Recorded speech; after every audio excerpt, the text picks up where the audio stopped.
All right, so we're getting started here. Today is Thursday, April 28, 2022. Welcome back, Chris.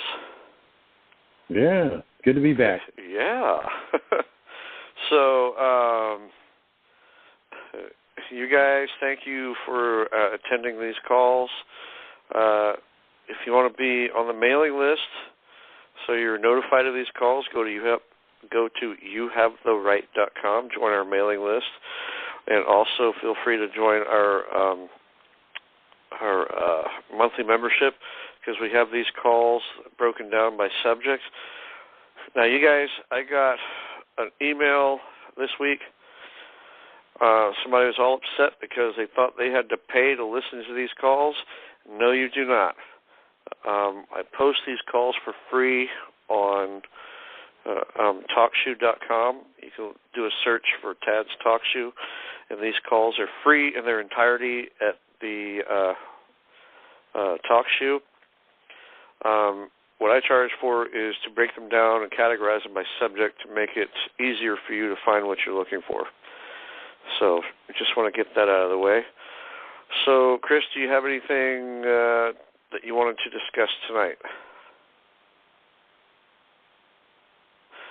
Oh, you dropped off already. Dang it.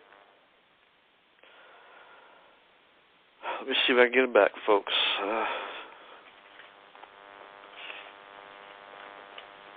This call may or may not happen tonight, folks, so hold on.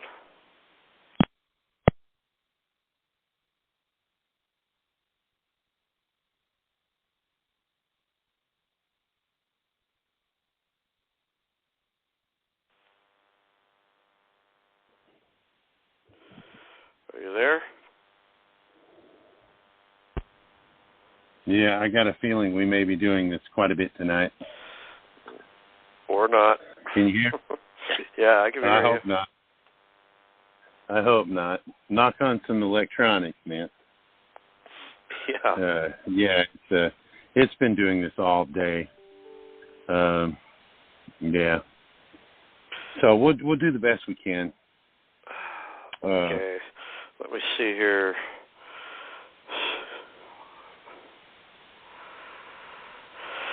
So we got some people that have questions. I mean, did you have anything that you want to say before we start?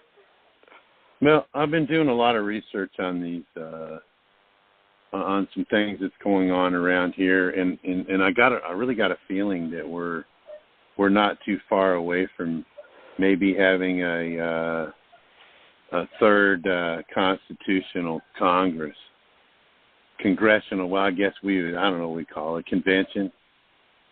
I got a feeling that's where we're going.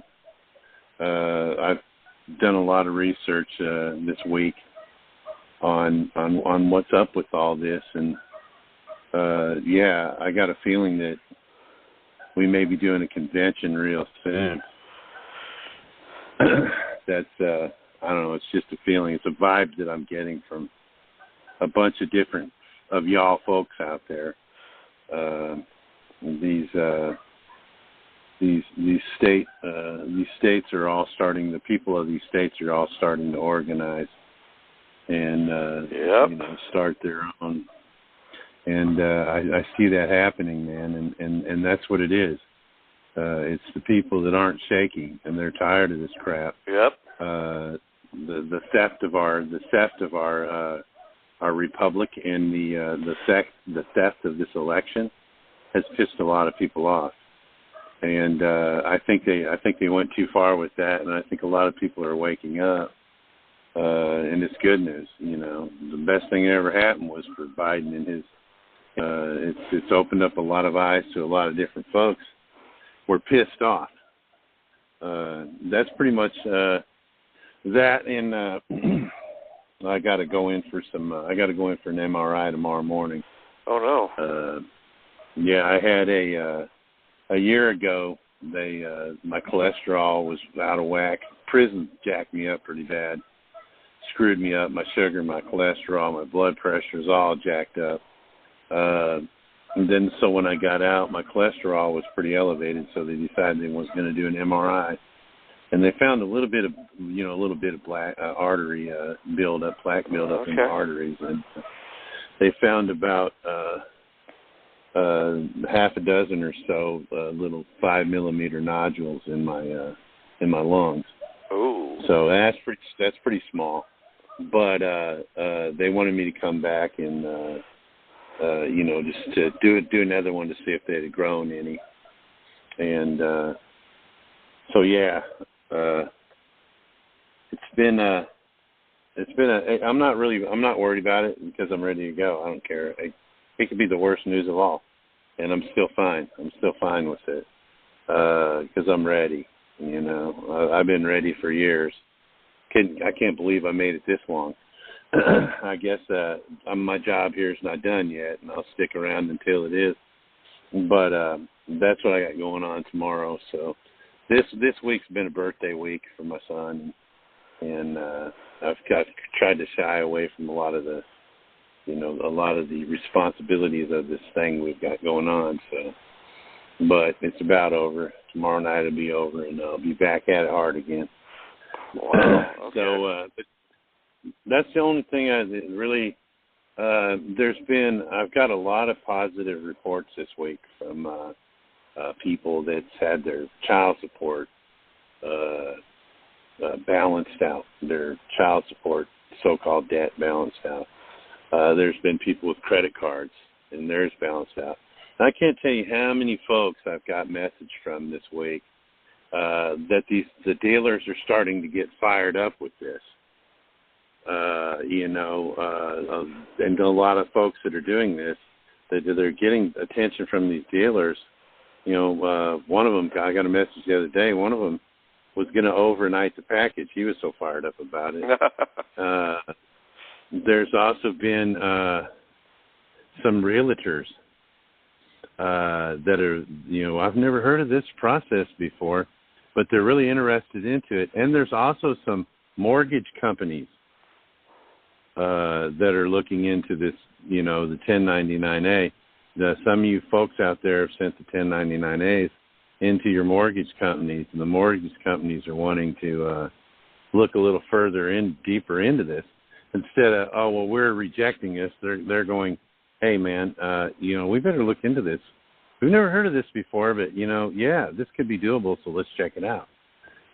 There's also another guy this is a little different. He got a report back from where he had sent the coupon into, it was an American Express account for almost $9,000.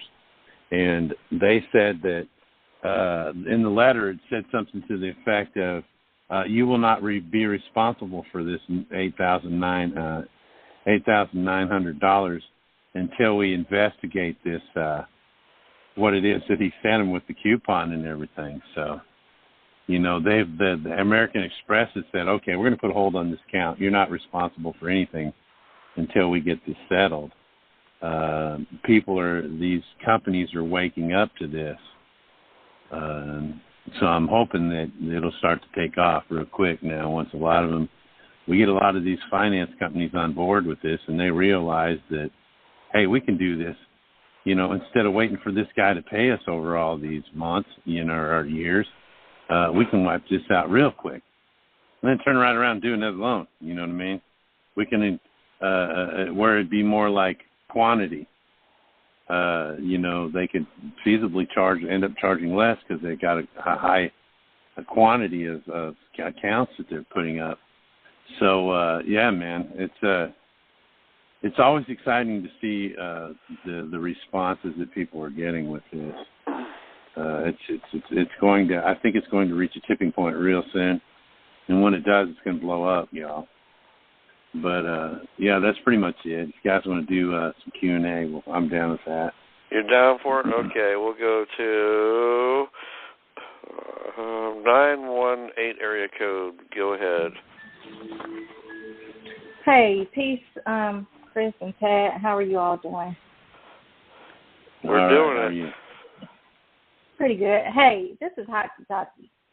And okay. I was just wanting to ask, I had sent a 1099A to the credit union that is holding the note for my car.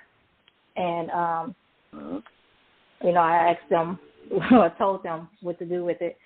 And then the loan officer wrote me back and said that she didn't believe that this was the appropriate thing to do and whatever. So then I actually did the 1099-A online with the beneficiary title and everything, and it was accepted.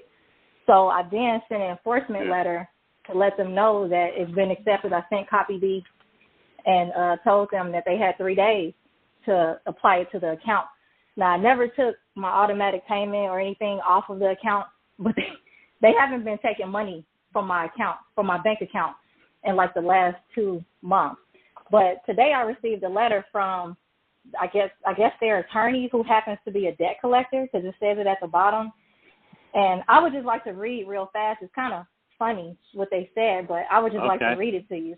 And I wanted to know if I would be able to include him, because I told them if anyone answers me other than the CEO, then I would include them in the link.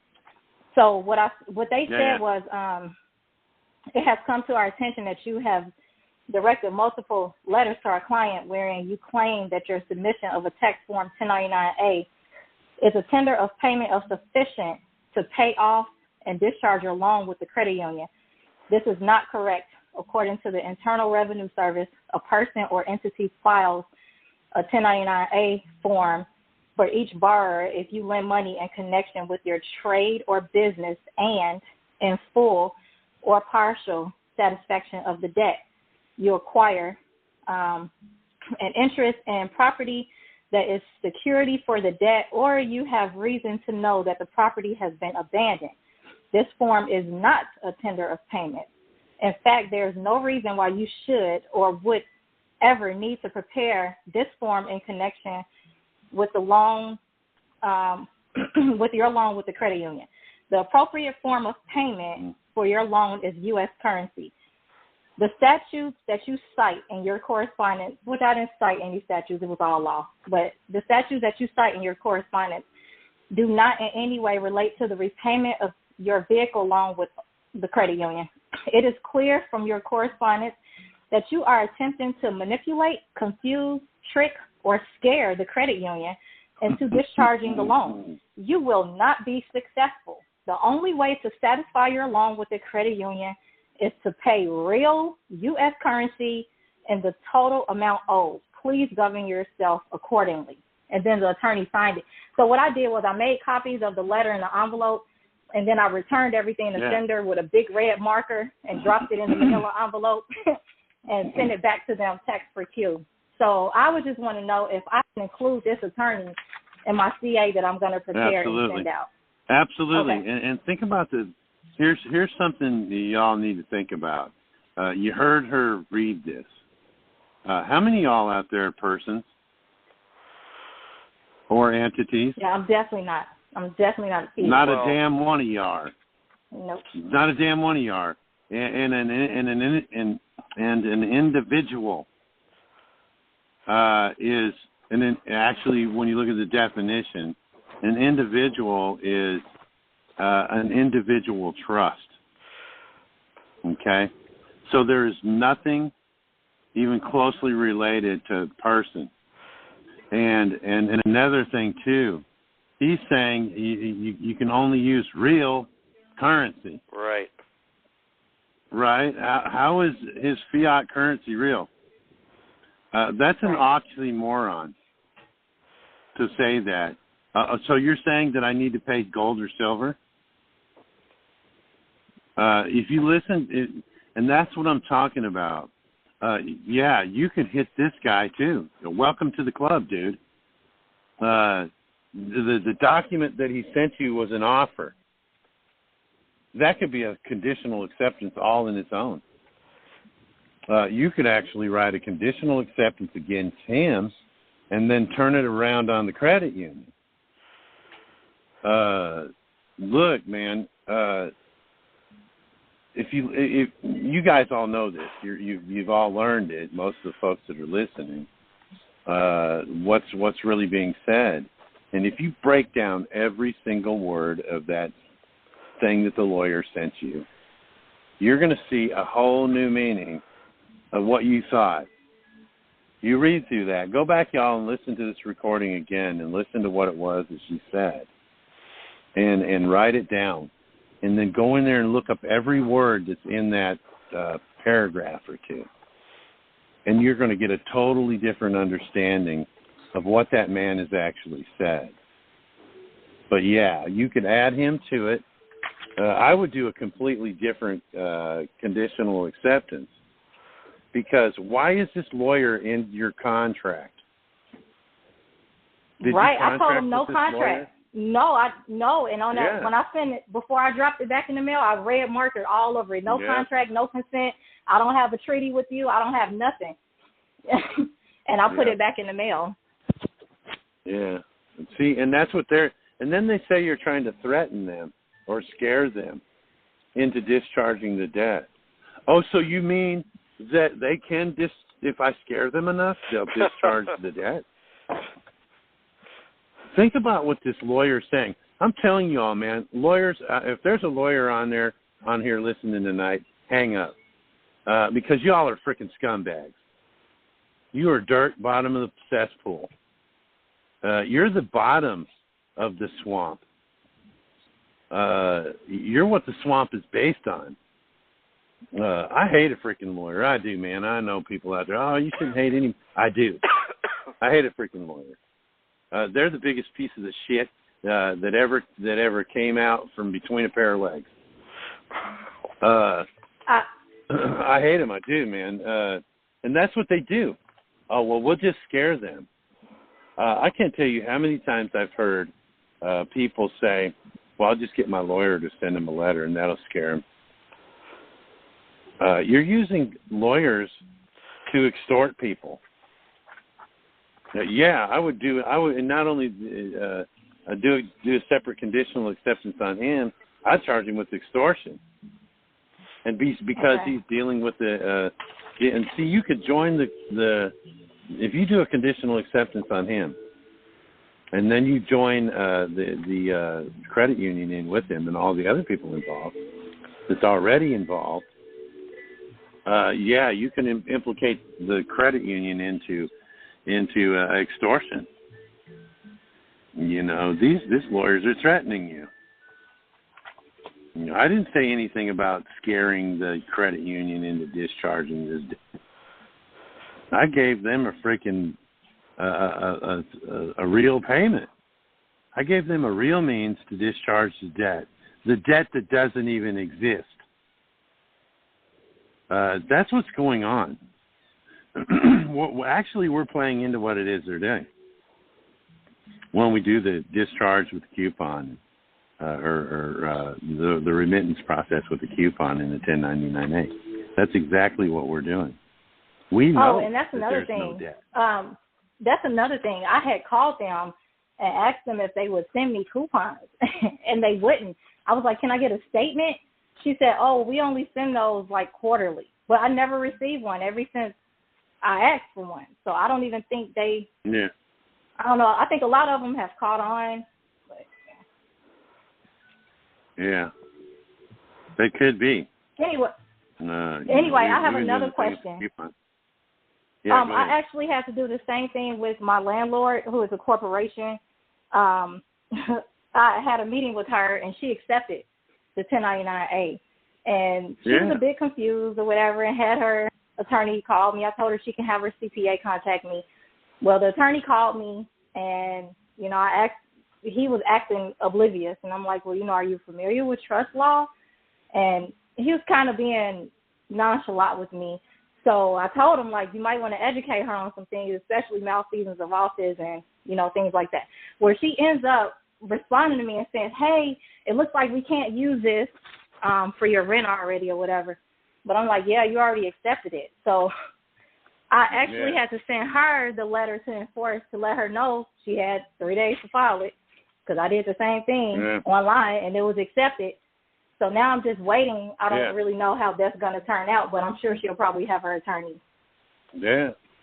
If you guys have noticed this, they're accepting them real fast online because the computers are all doing it. these things are going through, and the computers are, bam, yeah, we got this, we got that. All of mine have been accepted. Yeah, and think about that. They're accepting that the Treasury is the lender and that the beneficiary is the borrower. They're accepting that. I know a lot of folks out there going, oh, no, and some of the gurus they're all up on there going, no, you have to be the lender and the mortgage company has to be the borrower. Well, think about that. Okay, so if I'm going to do a 1099-A and I'm going to be the lender and I'm going to give it to the finance company for the car, do they check box 5? So they're agreeing to repay back a debt? How does that make sense? They have the option to repay the debt. If I file as the lender and they file as the borrower, and I check box 5, I'm going to loan them the money to buy the car or whatever, and they're going to pay back the loan? Now, how does that make any sense? It doesn't make any sense at all. That's why I'm trying to tell folks that, no, you have the Treasury as the lender, and you are the borrower. That makes more sense. The Treasury is lending you money from your own account because you can't go in there and do a withdrawal. You're the beneficiary. You can't do a withdrawal. So what you're doing when you make them the lender is you make them the trustee in your trust. You're giving them your Social Security number. And they're becoming a trustee in your trust. Now, I got to lend this guy this money from his trust. And if he doesn't check box 5, then it's not being paid back. To make more sense, it would make more sense for the Treasury to, I'm going to buy something. It'd make more sense for the finance company to be the lender and you to be the borrower, and then check box 5. And then you're paying back the lending company or the mortgage company. But see, these guys out here that are telling you have to be the lender, it doesn't make any sense. So that's what's going on. And a lot of people that are doing this, the e-filing these 1099As, they're getting them accepted. And you notice that it doesn't say received. It says accepted. Look up the definition of received and look up the definition of accepted. So do human eyes actually look at it? No, they don't. Well, in most cases, they don't. Okay. What they do, that's why you have to file, either do the e-file or you have to do the hard copy.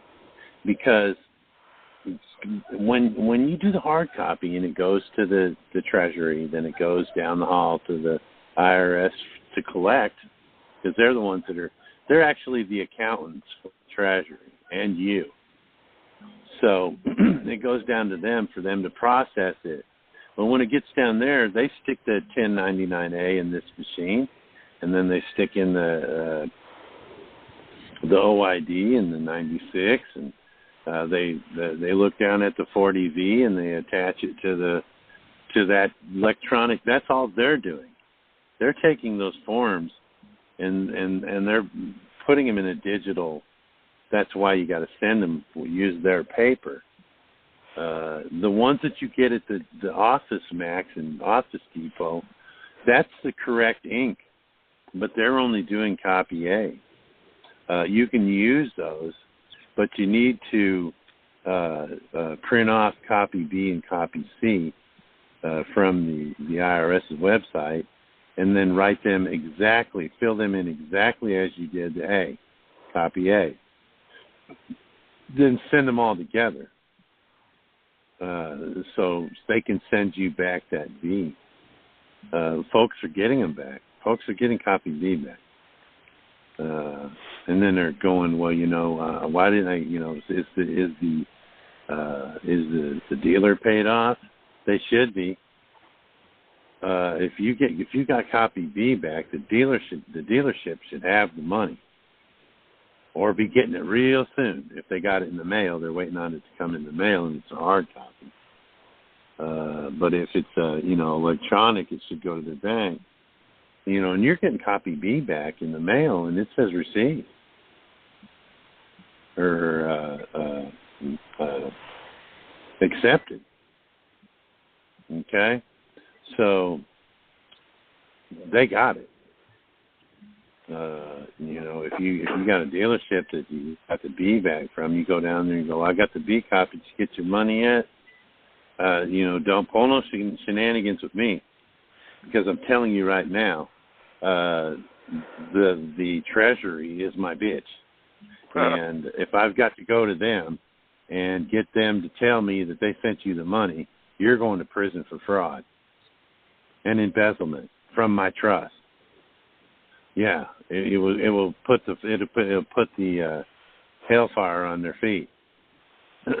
So, yeah, this is how this is all going down, and it's starting to. It really is. If you guys could only see half of the messages that I get, and people go, well, why don't you share them? Because people aren't going to believe it anyway. I've had folks get on, make comments and tell it, or in the YouTube, and I said, send me your email. Send me your email address. Here's mine. Send me your email address. And I send them a dozen, 20 different screenshots of people that this is working for. And the next time I post a video, they're back on there talking shit. I ain't seen no proof, because they're not. They're not going to see it. They don't want proof. They want you to do it for them. I don't want you to prove to me that it works for 100 people. I want you to do it for me and show me by getting me benefit. And I'm not about that. I'm not about that. Those people there are too weak to do it themselves. And that's how I feel about that, Joe. Well, thank you so much for taking my call. Yeah, good question. All right. Yeah, it is. Right. And thanks for reading that, sharing that with us. Yeah. You too. You're welcome. All right. All right, thank you. Next question. Next caller. Hello. Hello. Shalom. Hold on. Peace be with you. Peace be with you too. So, Chris, a quick question for you. Let's say someone owes you a debt, and is there a way to cancel it and recover that money through maybe 1099-C and some other form? Is there a way to do that?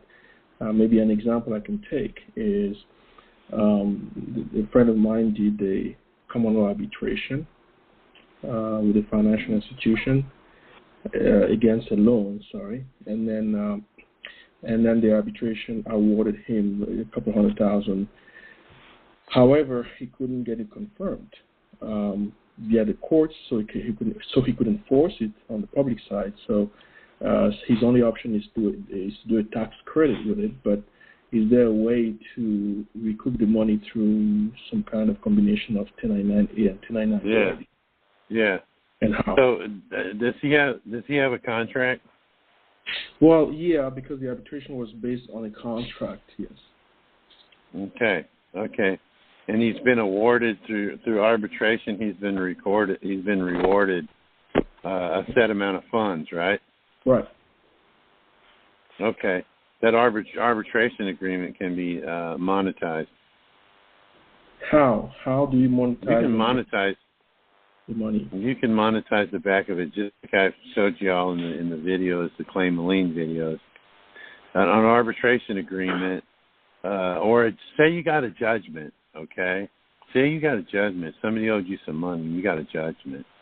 You can go lien his property and lien his, his equipment for his business or whatever.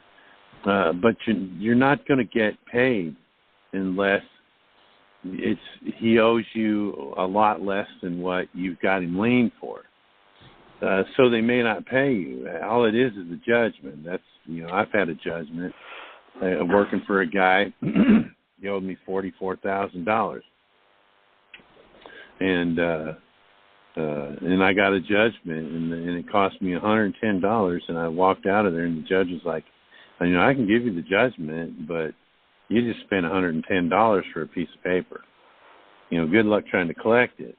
But you can take that and monetize the back of it, right? And then send it to where you're talking about get the credits, tax credits, right? If he can get the whole amount in the tax credit if he wanted to use it to write off, use it as a write-off. Or what he can do is he can give a percentage of it to the Treasury. He can monetize it, create an assignment agreement, do a contract with Janet Yellen and send it to her. Hey, you collect this and you get 35%. And they're gonna make it that value. They're gonna make it that value. That judgment is just like the bank saying, here's a check. Here's a check. All you need to do is sign it. And then you can come on in here, like a bank gives you money. Here's a check. Here's a bank draft. All you need to do is sign it, and they're going to pay you. That's the same thing you're doing with a judgment or an arbitration agreement. That's what I would suggest. Are you saying that you could use that contract or arbitration award and also get the Treasury to the IRS to collect just like you do with the lead securities? Yeah, you monetize it and it makes it a security. Like when you sign a check, it's monetized. It's a security, becomes a security at that point. That's what he could do. He can monetize the back of the arbitration agreement contract, right? Make copies of it because you want copies of it, and then send the original with an assignment agreement to the Treasury and let the Treasury collect. They're going to collect, and they'll collect even though it's what they're going to take.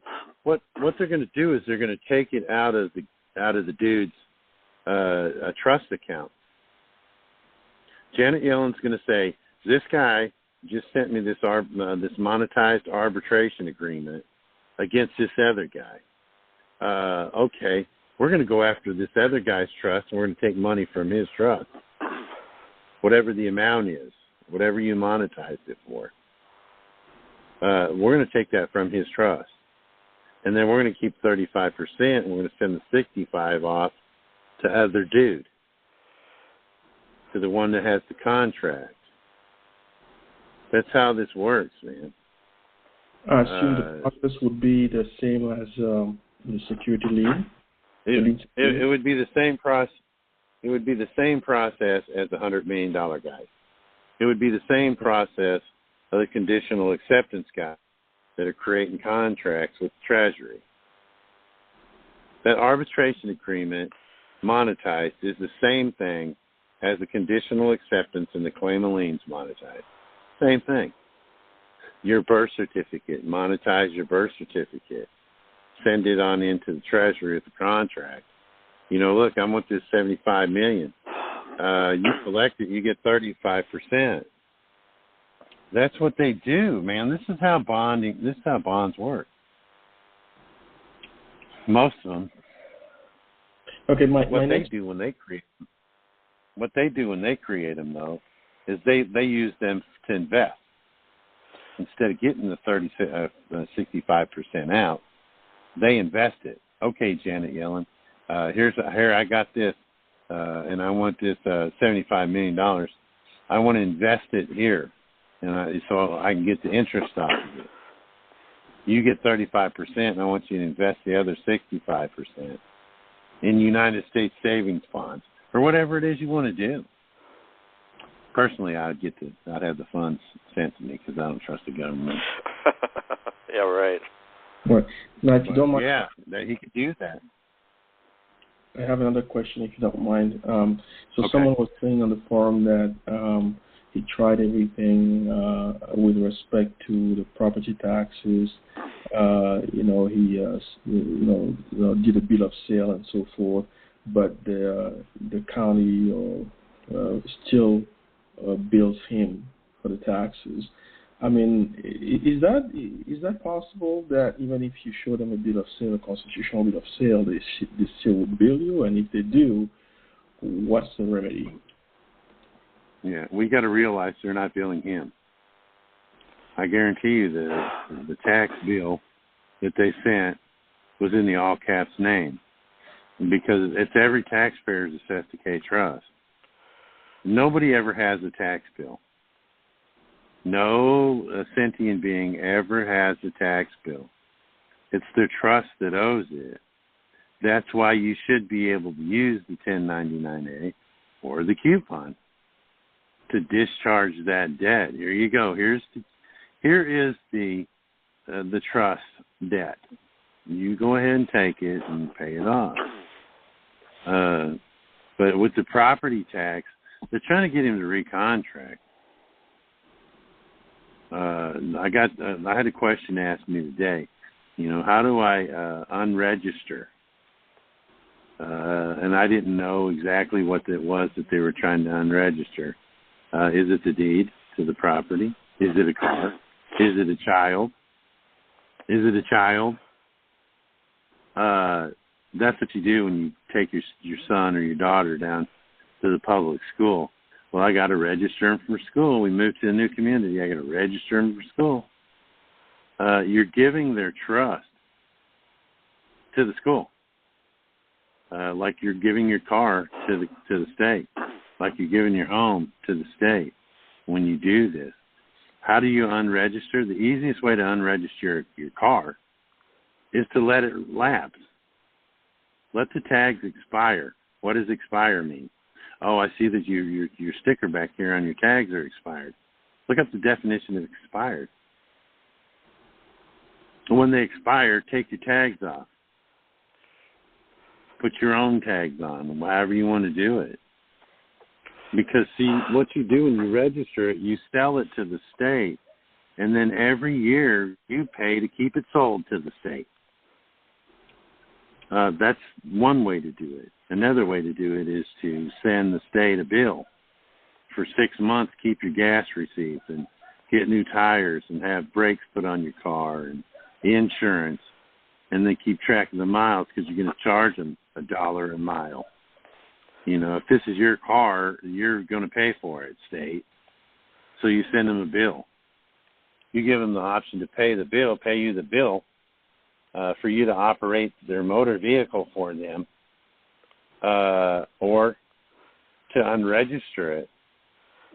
And they will unregister your car. They will send you a letter that says, we have unregistered your vehicle. You could probably do the same thing with the house, your home. It's why I tell people when they're getting close to getting into foreclosure or whatever, they're being threatened with foreclosure, go out there and put a lien on your house. And then the state has to pay you, because it's the state that actually owns your house. If it wasn't, they couldn't take it for, $1,000, $2,000 in back taxes. Think about that. If you got a 10-acre piece of land, it's just maybe a little pasture or something like that. You're going to pay, well, depending on where you live, you may pay only $800 or $900 a year.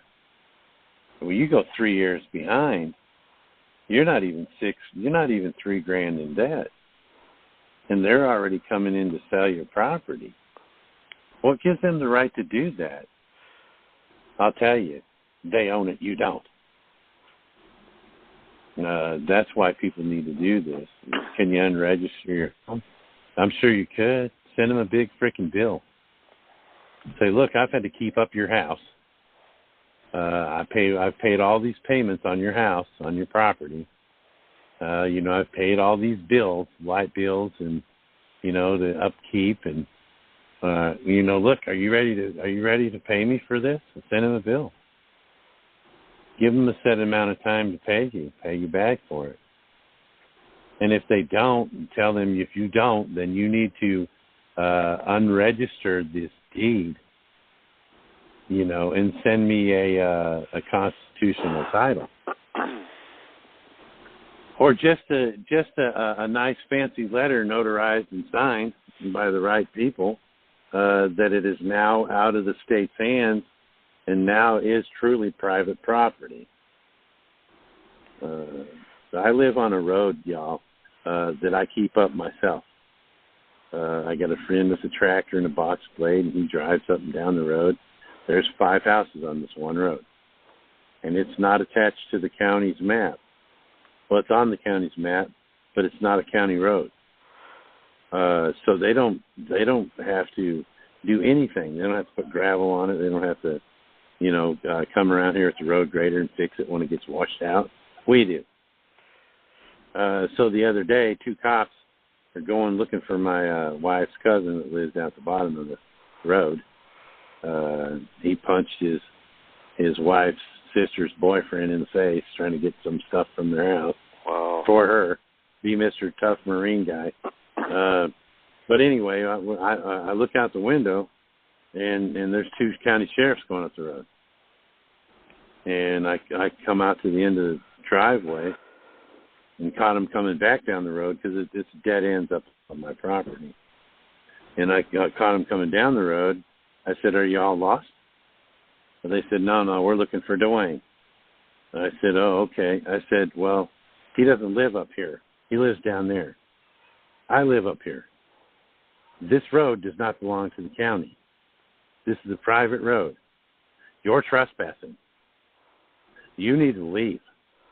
Wow. And the cop got real smart, got out of the car and got real smart. I said, "You really want to go there?"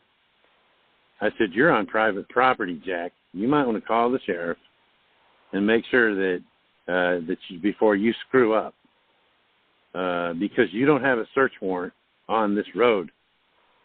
That half of it, the half that borders my property to the middle, belongs to me. The property on the other side is about a 20-acre lot that belongs to my neighbor. There's no part of this road you have an easement on. You're actually trespassing." I said, "You need to leave." "What's your name?" I said, "Look right behind me here. That's the freaking street address. You want to know who I am? Go freaking look it up." He was like, "Damn, guy, you ain't got to be all hot and shit." I'm like, "Look, you guys are coming up here, driving on my road, messing it up. I don't need an extra set of freaking hoot and holler guys running 8 tires up my road, spinning my freaking gravel that I got to replace. I'd appreciate it if you get the hell off my property." Good day, sir. And they left. But I don't allow it. I don't allow these cops up here on my road. Look, you don't come up here unless I call. If I call you to come up to my house, then you're welcome because you've been invited. But you guys out here, I've stopped them before. Well, what are you doing up here? "Well, it's none of your business." I said, "Yes, it is my business. You're on my freaking road. This road belongs to me. It is very much my business." "Oh, well, we were just driving around seeing where the road went to." "Well, you ain't got no business up here on that road. You don't." "Did my neighbor call you?" "No." "Well, then you need to leave because you're trespassing." When you guys get ready to start grading my road and putting gravels down and shit, then you'd be more than welcome to drive up here. But until then, you're trespassing. You need to leave. That's what's up. I don't play with the clowns. That's what I would do. I know I got a little sidetracked, but that's what I would do. Just one last quick point here before letting you go here. When you send a payment coupon or 1099, Do you wait until they respond before sending the conditional acceptance, or do you send it as soon as the number of days you gave them on your remittance coupon letter is up? Yeah, if you do that, if you put a letter on there and then you put the verbiage in the remittance letter, hey, you've got 29 days to respond to this, and they don't respond in 29 days, then you've got a contract, but you've already got one. You really do. You already got one, and they've accepted it. They've accepted it. A lot of the people now that are sending these remittance letters in are putting verbiage in there to say, by this being under the postal rule, you contractually agree that you accepted this. So they don't. If they come back and say we can accept this, you're saying, what do you mean you can't? You already have.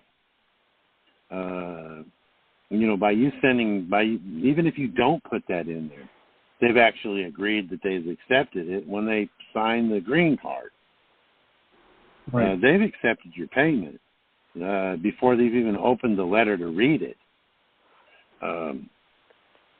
So yeah, but if you I always date letters anyway. Anything I send certified, I date it. Because if there isn't any verbiage in there that gives specific dates or so many days, numbers of days to do something, 45 days, it's a done deal. That's the law of contract. But that's what I would do. Well, thank you very much, Chris. I appreciate it. By the way, to answer the question, don't do the conditional acceptance until they've refused. What do you mean you refused? You said you got it. I'm going to use that in my facts. When I start talking about the facts, I'm going to put in the facts that you've agreed that you've accepted it.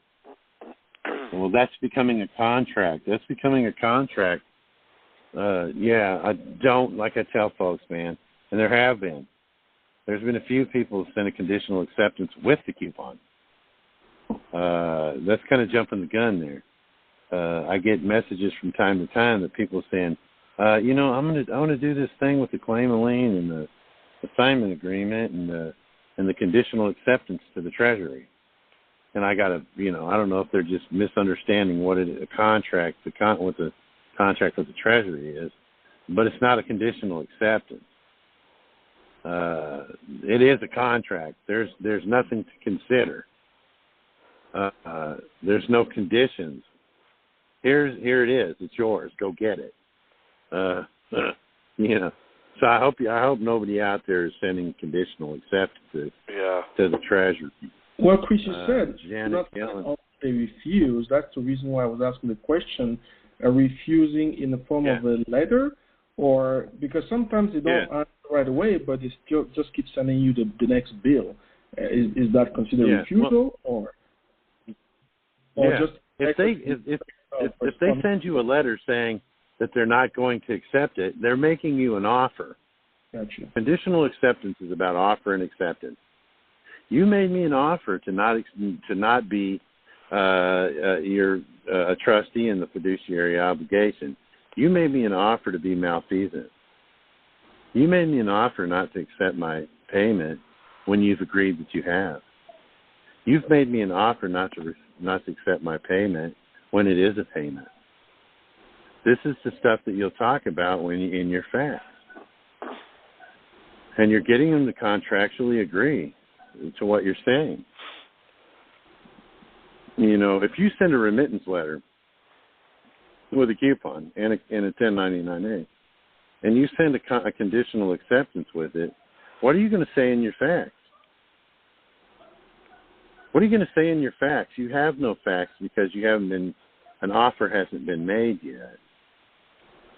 So y'all refrain from doing any CAs until you get an offer.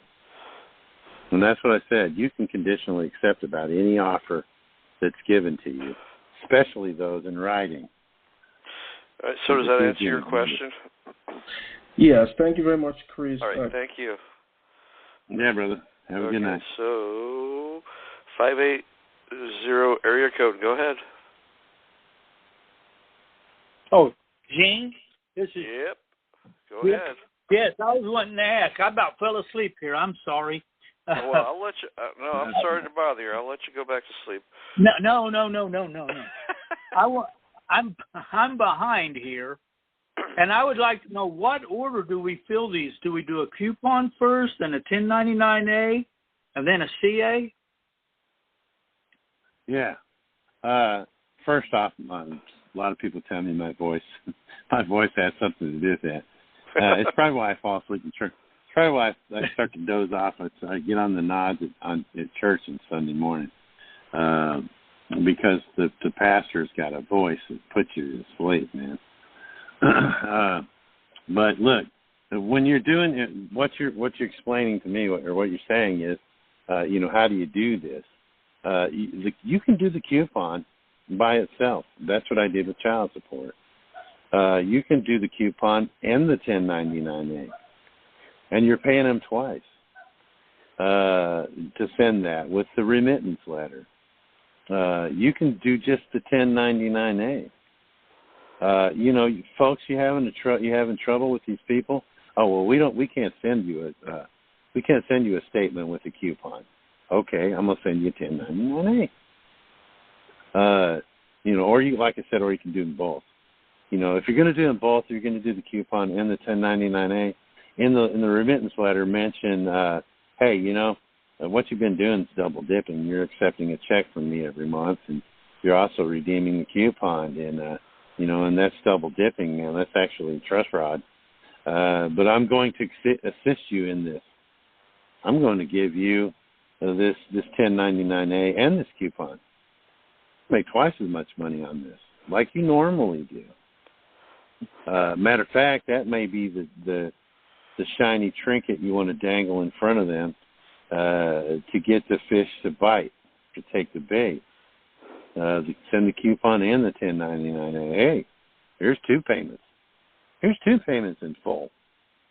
What's up?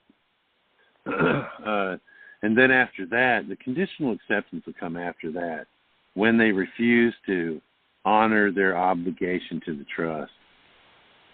Because that's what they're doing. When they don't accept the payment, you're making a lawful payment to them, and they're not accepting it. Then they're malfeasing in office. And really, folks, when they say we won't accept it and they keep it, then they have accepted it. Now, if they take you into any kind of legal realm, we're suing you for this money, you're going to be able to say that they kept it, they kept the payment. Then they refuse to accept the payment. Well, if you don't accept the payment, then you don't owe. If they don't accept the payment, you don't owe them. They're going to lose. They're going to lose, or should lose. They may not, because they're the bank these are banking people, and the courts are banking systems. So you may lose, but you always have the option to appeal. Right? Anytime you guys have to get shoved off in these freaking tribunals, there's always the appeal. And you can appeal it all the way to the Supreme Court. I don't know if you guys know how long it takes to get that stuff there or get that stuff heard, but it's going to be put off for a long, long time. And then if they report it to the credit bureaus, he didn't pay us, and you got it in appeals, you can go to the credit bureaus and say, look, I don't owe this debt because right now this is in litigation. They'll have to take it off your credit report. So, that's... Where do we get examples on how to fill out these forms? The conditional acceptance, I looked on the internet. I got an example of one, I guess. But on a 1099A, where would we get an example how to fill it out once I get one? I don't even know where to get one for sure. Yeah, okay. Here's what you do, okay? Here's what you do. All of my live videos, all of my lives on my channel, if you click on the description, it'll open up the link to the Telegram channel. You'll have a link to get into the Telegram channel. And you'll also have my new email address. If you email me, I will send you a template of a conditional acceptance. I will send you pictures of how the 1099As are filled out, OIDs, 96s, and everything. Hey, why don't you send them to me so I can have those readily available? Yeah, and I'm not get out Tad for it. Yeah, I thought you already had some, Tad. I'm about to blow you up, Tad. Well, blow me up then. No, I'll blow you up, and you can take it. I'll send everything that I've got on file, as far as it has to do with what we're teaching. You'll be able to go on youhavethe.com when you get on here at night and talk with us, and you'll be able to surf through their site and get all these documents, and I'll know what I've sent to Tad, so I'll be able to tell you, yeah, just go there and get that. Great. Yeah, that'd make it a lot faster. Save me some time too, doing this individually. So yeah, are we green? We're good. We thank you for answering my question. I did this years ago, and I got in trouble with the IRS. I got in trouble with them, so I didn't do it right. So I want to do it right. Uh-oh. Are you still there, Chris? Yeah. Oh. Chris? Here we go again, folks.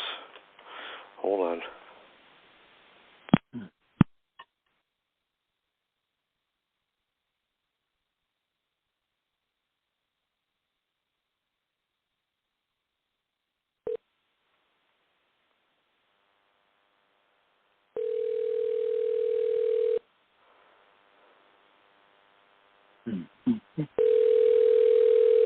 Oh, this is not looking good.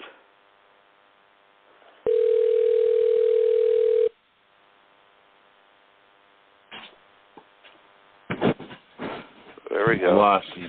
Yeah, you did. All right, so Gene was saying he did this before and he got in trouble, so he didn't do it right. Yeah, he would. Well, that's happening to a lot of folks, man. They ain't getting it right. They're doing something wrong. But the thing about it is, I didn't hear him say he went to jail. Yeah. I don't know if did you go to jail? No, but they garnished my wages. I got all they garnished your wages. Yeah, I got a $5,000, two $10,000, and a $5,000. Yes, frivolous filing, and I went through years with that. How long ago was that? That was probably 10 years ago. Was that the OID process? Yes, it was. Okay, well, that's different than what this is, so don't confuse the two. Yeah. Oh, all right. Okay. And well, another thing too with the frivolous filing, did you appeal that? I didn't know what to do at that time. Right. I didn't know. Yeah. Look, y'all, if you ever get a frivolous filing fine, or actually they call it civil penalties, they say it's a frivolous filing, but it's not. It's not a. You can. They'll try to advocate at first. They'll try to send you to the advocacy group to advocate it, to see if they could settle this, without going to tax court. But look, you ever get a frivolous filing, you can say, how can I file frivolously when taxes are voluntary? They do not like to go to court. They don't like to go to tax court if they know you're going to go in there and put some shit on the record about what is really going on. And then there's the United States Code, Title 15. There's so much stuff in there that you can beat tax court completely up with. The Fair Tax Act the Federal Tax Act of 1966. Man, I started breaking out shit like that talking with these IRS agents, people, appeals agents in Arizona, and they like to freak out. You know, all you got to do is educate yourselves, and you'll walk all over these people. And they don't want to play. They want somebody in there that's scared, that's going to go just collapse and not know what to do or what to say. Damn it. All right, Gene. Yep. All right. Thank you. Go. Thank you. All right, you guys, hold on.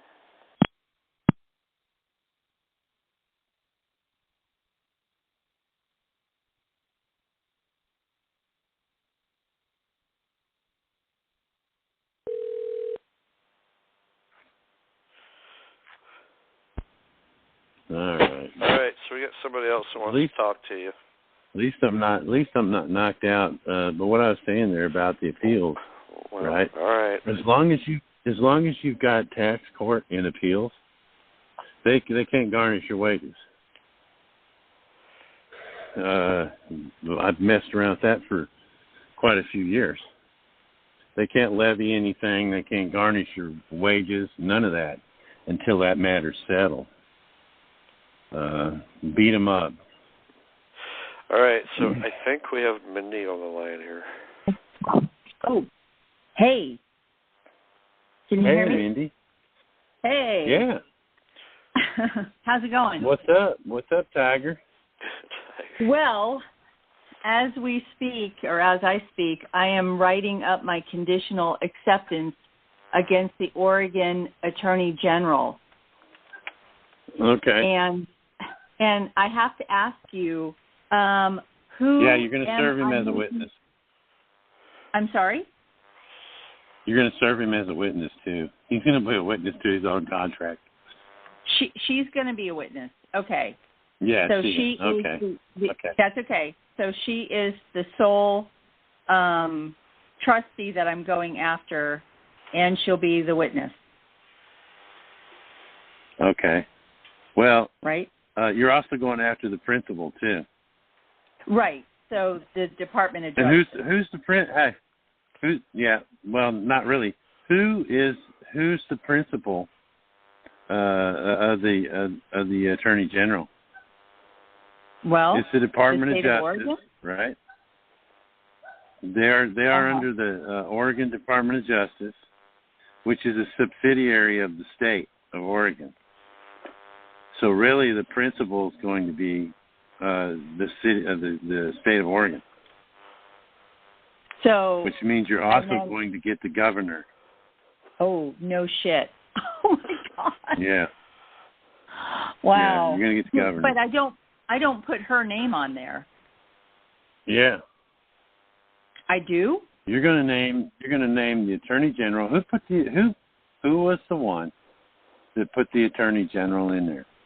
Oh, right. The governor did. Okay? And now think about it this way too.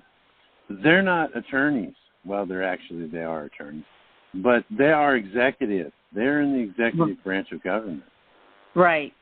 There's nothing judicial about this about the attorney generals. And so if they're in the executive branch of government, who's the boss of the executive branch of the government in the state? Brown. The governor. Okay. Yeah. Wow. So yeah. I'm actually you're gonna ring I'm going bells. after. Oh shoot. So then the one principal is the state of Oregon. Yeah. For them. Okay. Yeah. Yeah. But see, you can also mention when you do the claim of lien, you say if you're only going to do the Attorney General and the Governor, right, in their human capacity and in their doing business as, there's two principles involved. One's going to be the Department of Justice, the Oregon Department of Justice, or whatever it is they call it. Yeah. Some states call it different. But then there's going to be two principles. There's going to be the corporate state of Oregon. Right. All right. So you're going to have 4 claim of liens from that one conditional acceptance. Holy smokes! I'm hitting them up for $12 million. That's good. That's 48 Yeah, they names. just. Well, I figure after spending 5 days in jail over that, over not wearing a mask, they're going to pay. That's attempted murder, maybe. That's attempted murder. Wow. Right. They try to kill you because here's the thing. They put you in there because of what you did. And they had no right to do that because they were biased.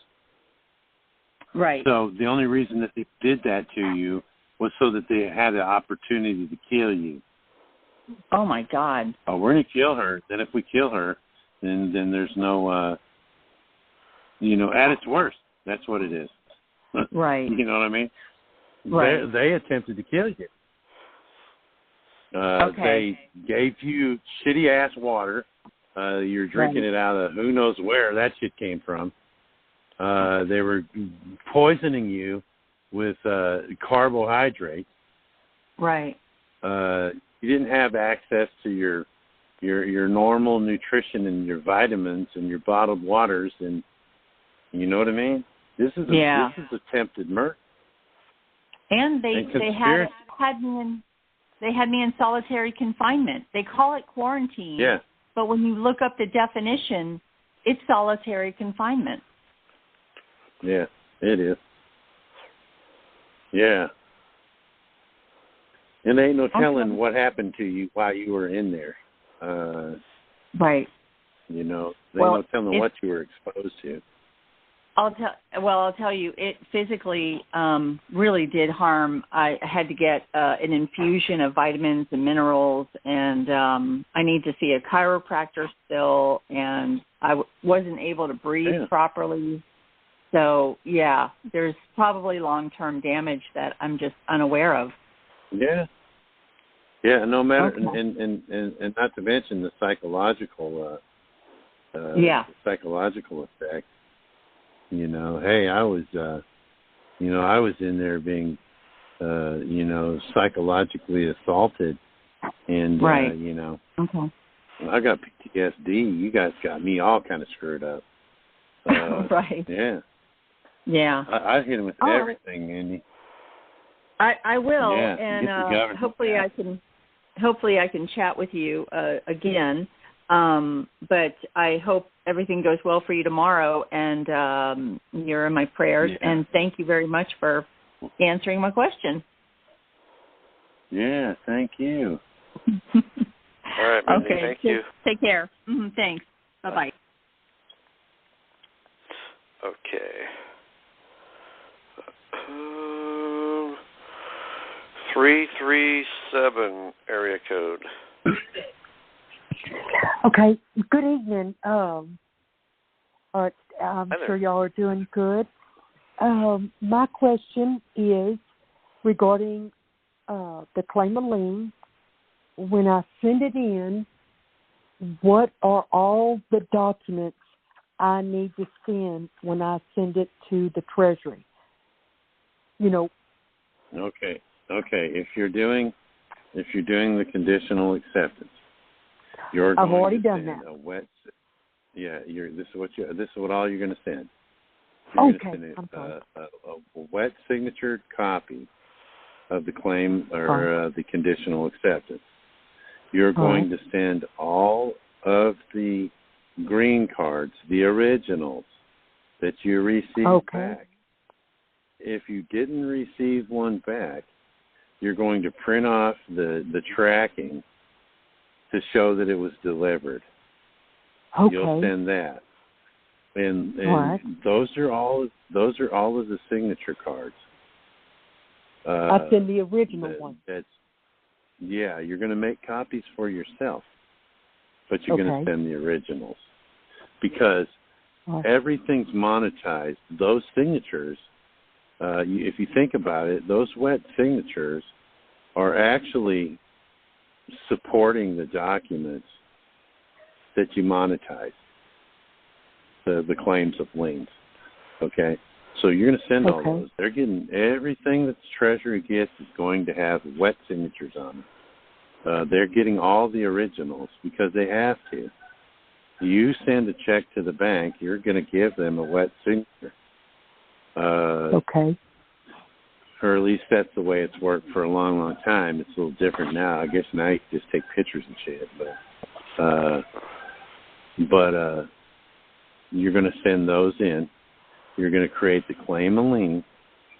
And the reason I tell folks to do the claim and lien is because you separate each individual claim out and you monetize it separately. Okay, you could not do a claim of lien because the conditional acceptance itself is a claim of lien. But the reason I do that is so that they can hold in their hand each individual monetized document. Also, you can take those claims of liens that you monetize, make copies of them, and send them certified mail back to each of the people that you don't have to send it to the principal, but to each of the people that you've conditionally accepted. Send it back to them certified mail so that they get that in their hands. Because without using the UCC, doing the UCC 1s and 3s like we did, 6-7 years ago, that claim of lien, they may not even know that $4 million or $12 million was taken from their trust. But if you want them to know, you can make copies and send them to them. That's kind of like, you got the conditional acceptance, you freaking clowned around and threw it off in the corner thinking this ain't real. Now all of a sudden, a month later, you're getting a claim of lien that's signed, it's monetized. This is your wake-up call, jerk off. You screwed me around. And that's kind of like, if you're one of those people that is a little vengeful, you did dirty, and now here, see what I'm doing to you? That's what I'm doing to you now. I'm kind of like that, Me too, a little bit. I'm a little vengeful, man. You mess with me, I'm gonna get you, and then I'm gonna let you know I got you. And that's why I say do that. But you don't have to send those people those claims of lien. You can send them all to the Treasury. Now, what you're going to do is you're going to create an assignment document or an assignment agreement. There's all kinds of templates online, and I've seen a lot of assignment agreements that you folks out there that have created, and fantastic. A lot of them are different, but they're all saying basically the meat, of what you need to say. But what you're doing is you're assigning each of the documents. I've got 12 claim of liens on this assignment agreement. I've got a signature cards. You don't really have to list the signature cards, but you do the conditional acceptance. And what you're doing is you're putting those all onto an assignment document, and that's doing what the UCC 3s did for our 1s. We were assigning, what we did with the UCCs is we created the claim of lien, right, using the UCC 1s, and then we used the UCC 3s to assign them to the Treasury. That's what, instead of doing the 1s and the 3s, instead of you doing the 3, you're just doing an assignment agreement, which covers the Treasury. Now you can send it all to them, and and then you're going to create the contract. And there's I got examples of that, and I'll share those with Tad too. I don't know if he's got. Yeah, he may have the contract, copy of the contract that I wrote. But yours will be a little different. It'll be. You're not going to be using the 3s and the 1s. You're not going to be using the tax documents either. So I don't send the 1040V. No. The 1040V is the only thing that you will send that's a tax document, and that's just the pay voucher. That's to let them know who's going to get paid. But when you watch the videos, I had a 1040 that we were using, and the OIDs and the 96. all that stuff. You're not going to use that in this contract. The new contracts, there's no need for that, because all of that stuff that we did for them. We made it convenient for them by doing it for them. But in this contract that everybody else is doing, and the ones that we did from prison, those contracts there, hey, you got my power of attorney. If you need to do a UCC1 or a 3, go ahead. What am I to say? Okay. You know, if you have to do OIDs and 1099As and whatever, what do I care? Here are the claim and liens. Do whatever you got to do to collect them. Okay. It created, writing the contract in this way has lessened a lot of the paperwork. If you've got a bunch of folks, if you got 12 or 15 people and principals that you're doing these lien securities against, you know, you may have to ship your stuff to the Treasury in a box. The way we're doing it now, you can fit it all in. You know, you can fit it all in an envelope. You know, put it in an oversized envelope and overnight it, or send it by regular mail. It doesn't matter. But okay, one that's question pretty much on the it. claim. That's pretty much it. All right, the claim and lien. When I typed mine up and I've got everything except the debt assignment document. I'm going to do that tomorrow. But on the claim and lien, it's to the principal and I have 6 total, 1 principal and 5 others, or agents or what. And it says, like I typed it up and it says like the security in the second paragraph, it says from the year 2019 to 2022, common law contract number, and that number is the certified mail number from where on the principal. Because I actually didn't mail the principal, I mailed the CEOs, the board of directors, etc. My CA. It's the same. It's the same. When you send, say you're doing this to the finance company for your car. Yes. And you're going to send it. You send it to the say it's Ford Motor Credit. You can send it to Ford Motor Credit in care of the CEO, and then whatever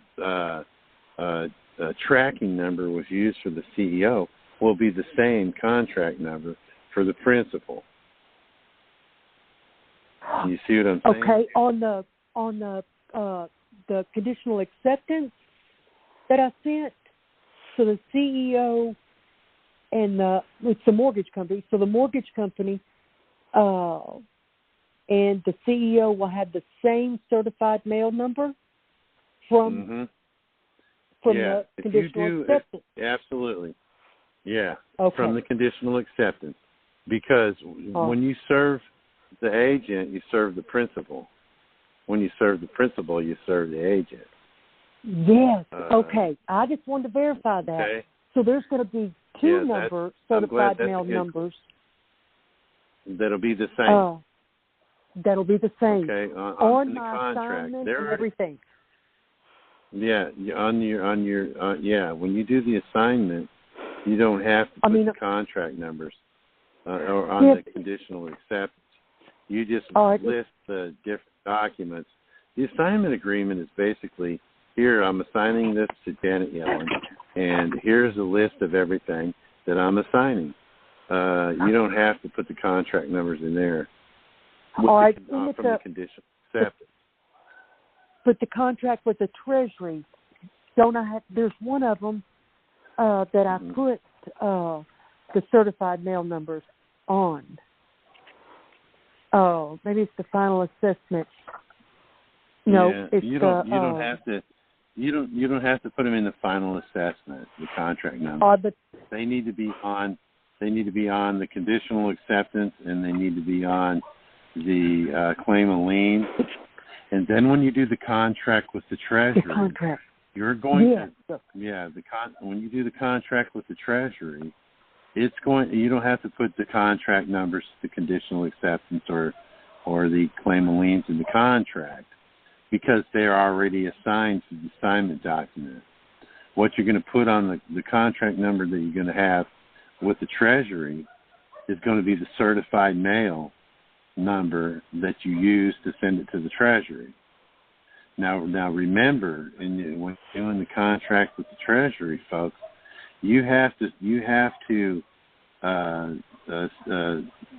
serve as witness to the Attorney General and the Attorney General of your state, which means you're going to send the originals to the Treasury. You're also going to make 3 copies of everything that you send to the Treasury. You're going to send one to and they all have their own tracking numbers too. You're going to send one to the Attorney General of the state and one to the Attorney General of the United States. And then you're going to keep a copy for yourself.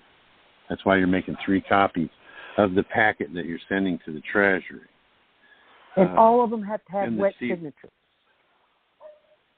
No. The copies can be sent. The wet signatures have to be sent to the Treasury, to Janet Yellen. Copies of the 3 copies that you make of the packet to the Treasury, you're going to keep a copy yourself. You can send one to each one of the Attorney General. They don't need wet signatures, but they're going to. But you're going to have on the contract to the Treasury, you're going to have 3 tracking numbers. You're going to have one for the Treasury and one for each one of the Attorney General. Now, see, everybody's going to have that. The Attorney General of the state is going to be able to look and see the contract number that the Treasury's got, the contract number that the Attorney General's got, the United States Attorney General, and vice versa for all of them. So if Janet Yellen wants to go, hey, whoever call your state and talk to your Attorney General, did you get a copy of this contract? They're going to be able to go, yeah, I did. I got it. Hold on. You know what I mean? That's what, and that's what's happening. That's happening when you do the conditional acceptance and you name the Attorney Generals.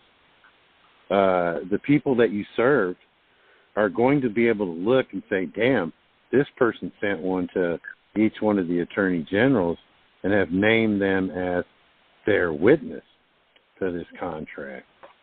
So that's how it's powerful.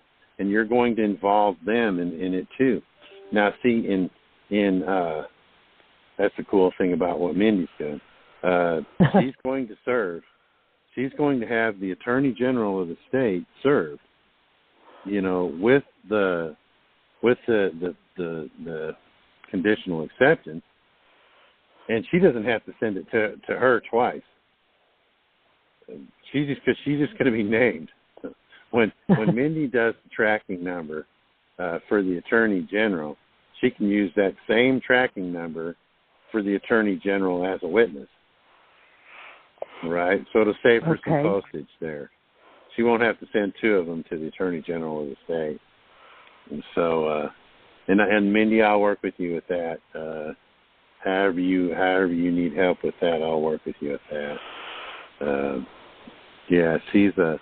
I'll tell you what, man, there's a lot of you ladies out there and I'm telling you right now, if I ever go to combat again, I want Mindy I want her in my foxhole with me. Yes. Because you don't care to fire them up. Chris, and this will be quick. Like Chase, I've sent them letter, everything, but they will not send me anything denying that they've accepted my coupon. It's been way past the 10 days. So do I just send them, and they continue to send me a statement that's past, they say past due. Do I just send that as an attachment for my CA? Or do I have to what send they're doing, here's if they're sending you these payments, okay, and you're worried about them coming and taking your house, what you can do is send them a payment, and down in the memo, or you can even do it if you send it to them by check. Send them a payment, even if it's just one. Send them a payment by check, and then put under fraud, menace, duress, and extortion. If you put that in the memo, you're going to have the mortgage company agreeing that when they cash that check, they're agreeing that they extorted you into paying. Okay, that's fire. That's fire right there. You can actually bring criminal charges up on them at that point. You can actually bring criminal charges. But like when I send the conditional acceptance, they've already, like a credit card company, they've already acquiesced. I know I can never say that word. When they didn't respond, or when they didn't accept it, and they're still sending me a monthly statement. Yeah, or they're just calling they're trying to do, and harassing me. What? I just tell them no. What they're trying to do is they're trying to get you to recontract. Mm-hmm. As soon as you send them a payment, then they're saying, "See, we've redeemed her coupon. She doesn't know any better, so she's going to keep sending us money anyway." That's why I'm saying, if you send them a check, that says, you don't even have to say all that. All you have to do is say under fraud and extortion. Write it in memo. And I've got a beneficiary account. Likely, more than likely. Oh, absolutely. And more than likely, when they cash that check, they've sealed their own fate. They really have. They've just, and you've got a copy of it. Take a picture of it with your phone when you send it off to them, so that you've got a copy of it, and then wait for it to clear the bank. And then you could actually bring criminal charges up on them. Bring criminal charges up on the CEO. Have them go in and arrest them for wire fraud. Isn't that what that is? Oh, yeah. Mail fraud. You've taken the money. Yeah, you've taken the money. You've admitted to mail fraud and wire fraud. And, mail fraud because you're going to send it to them in the mail, and then they're going to electronically transfer the funds. So they're going to get it. They're going to get it. You bring criminal charges upon them at that point. Yes. And I would suggest, a lot of y'all doing that. A lot of y'all where they're saying we refused it, send them just one check.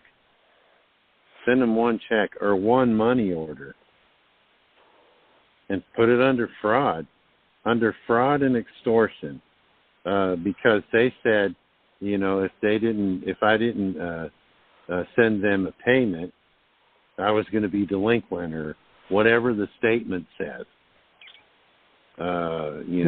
These people have extorted you into making a payment when you didn't have to. You've got the right. As far as credit, as far the Free Credit Act of 1970.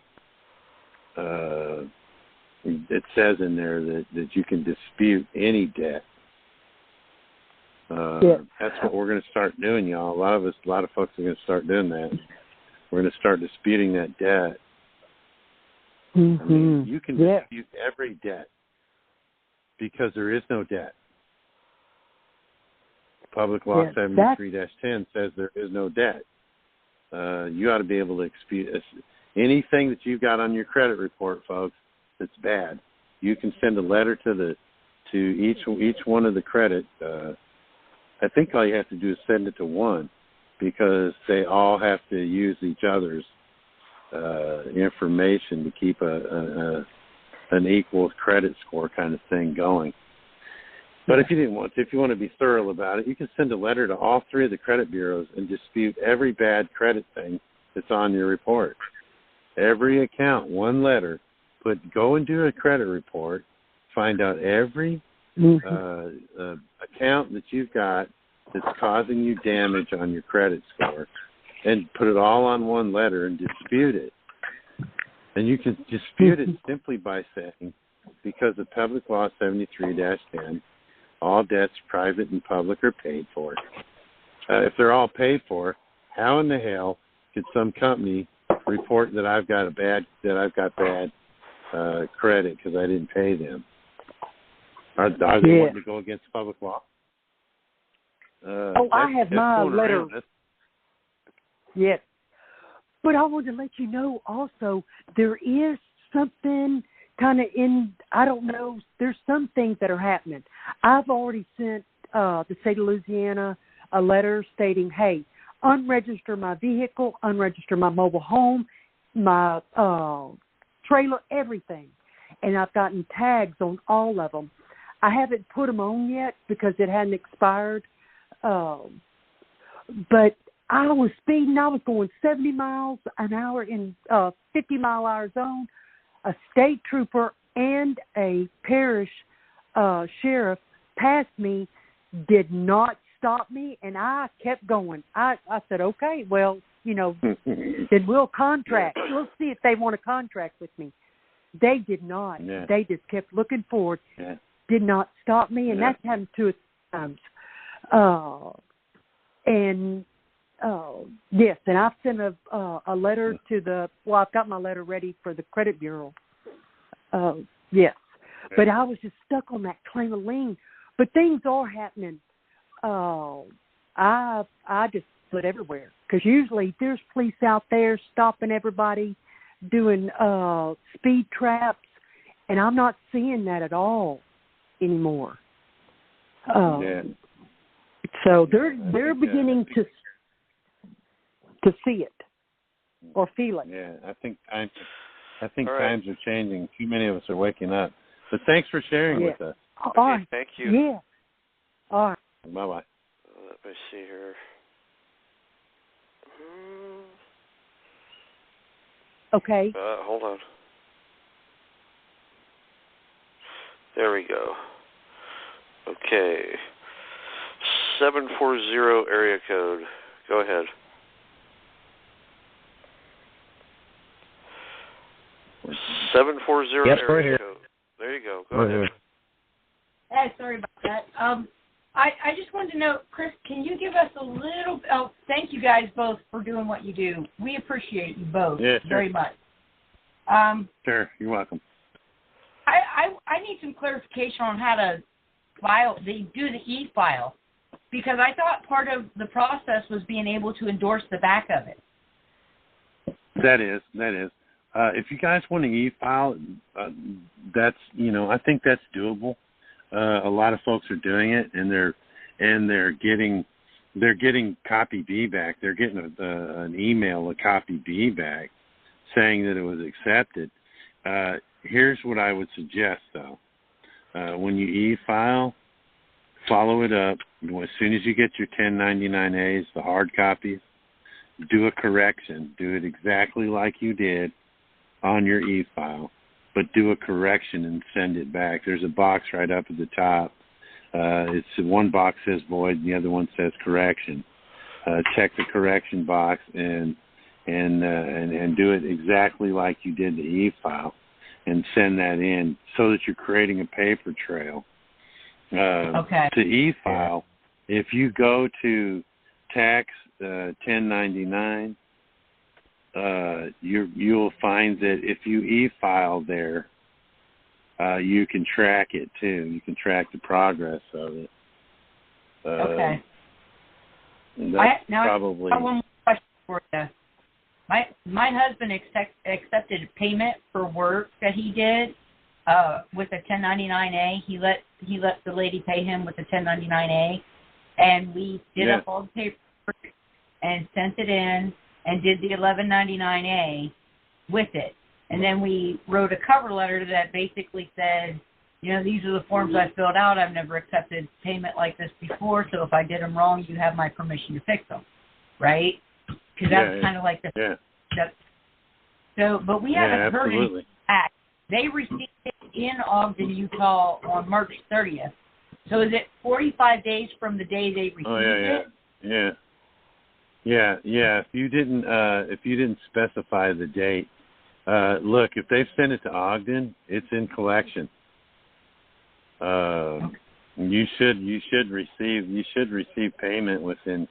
If you didn't put nothing in there that said, 45 days from this day, more than likely they're going to do it in 45 days. and they'll send. But you may get it sooner than that because you $11.99 it. Because now you're not be back yet. Yeah, you're not going through. You should get it faster like that because you're not going through the mailing process and the. See, when you do the paper, when you do it by snail mail, you're in the back. It's first come first serve when it comes to printing those Statue of Liberty checks, and they're printing a bunch of them. So you kind of go into the queue and wait till it's your turn to be printed. Where with e-file, it's just automatic. It's somewhere up in the ether. You know what I mean? You get your money that way. So you may get it. I probably wouldn't look for it much sooner than 3 weeks. Anywhere from 3 to 45 days. You know what I'm saying? All right. But we did it the 30th of March. Okay. Yeah, you should be getting, no later than the middle to the end of May.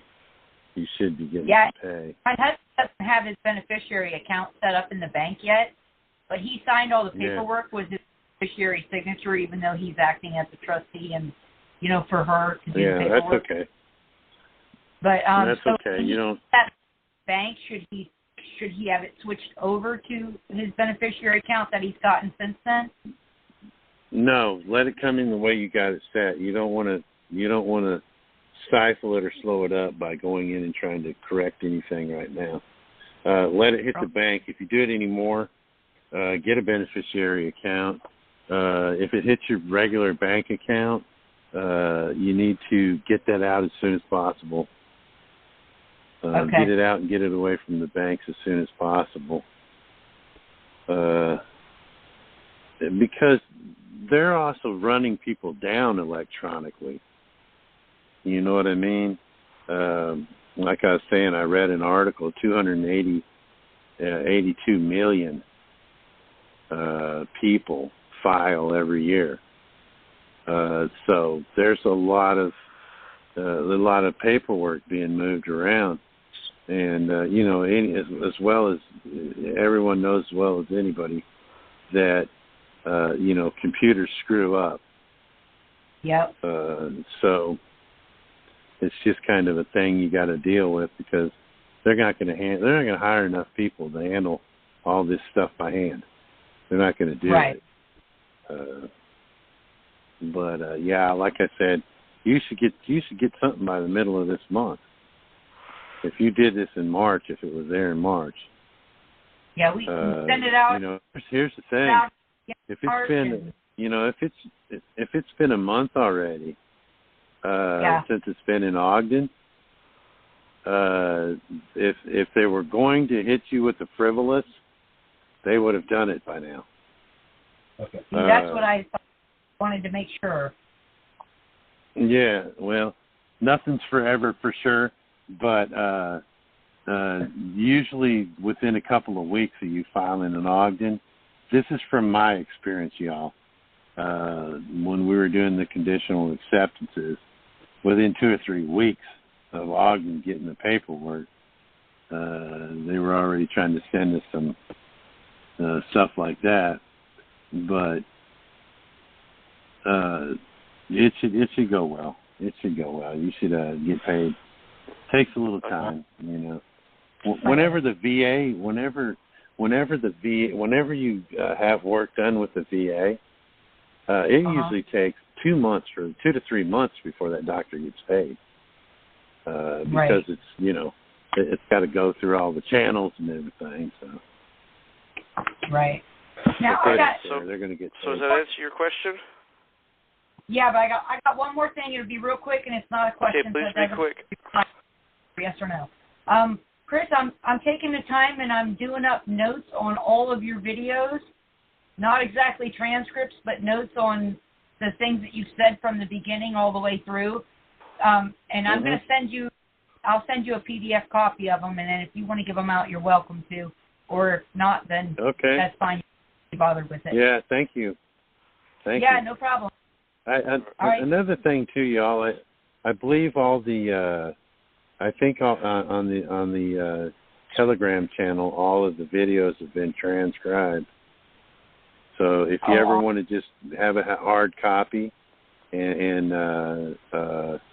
go in there and look at it, I think all the transcripts are in there for all the videos, or at least most all of them. I don't know about the live, but live's just like what we're doing. I'm just going to do them in like a question-answer format because we actually have a group of local business owners who are very interested in what's going on and what we're doing. And so they've come to us and asked us to help explain some of it and teach it to them. So I'm going to use notes from your videos to do that. Yeah, fantastic. All right. Thank you. Hey, thanks for being with us tonight. Okay, next question. Hey, Thad, there we Chris. go. 903, go ahead. What's going on? Appreciate all the work you guys are doing. Chris, this is Randall again. I talked to you last week about restitution. Yeah. And I wrote up a letter and sent it to the district clerk in the court system that my case was in, and sent it certified mail, green card to return.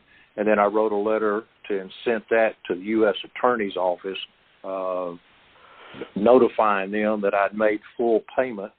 Now, I didn't tell them I'd made it with a 1099-A, but they'll communicate, I think, and find that out. Yeah. And I told you I'd keep you posted as to what's going on. I sent you a email last week with a copy of that letter attached. I think I read it. Yeah, I think I read it just a couple of days ago. Yeah. Okay. Do you recall? Was it okay? Yeah, I did. I thought I sent you a message back. Maybe I didn't. I don't know. There's so many of them, but I remember reading the email, and I remember last week talking about it last week, and you did like 22 years, right? That's right. Yeah, I'm familiar with it now. I may even start it. I'm not sure. I got another question. Yeah, it was good. Okay. I got another question in regards to that, a thought that I had. You had talked to some other callers about the bonds that they put on the indictments when you're charged and then found guilty. And if you've done all your time and you're off paper, then those bonds have matured. And they've matured. Well, what about one where there's still restitution due? That the time has been done, that you're off paper, but you still owe restitution. Yeah. Are they still active? Yeah, the bonds are matured and they're paid off.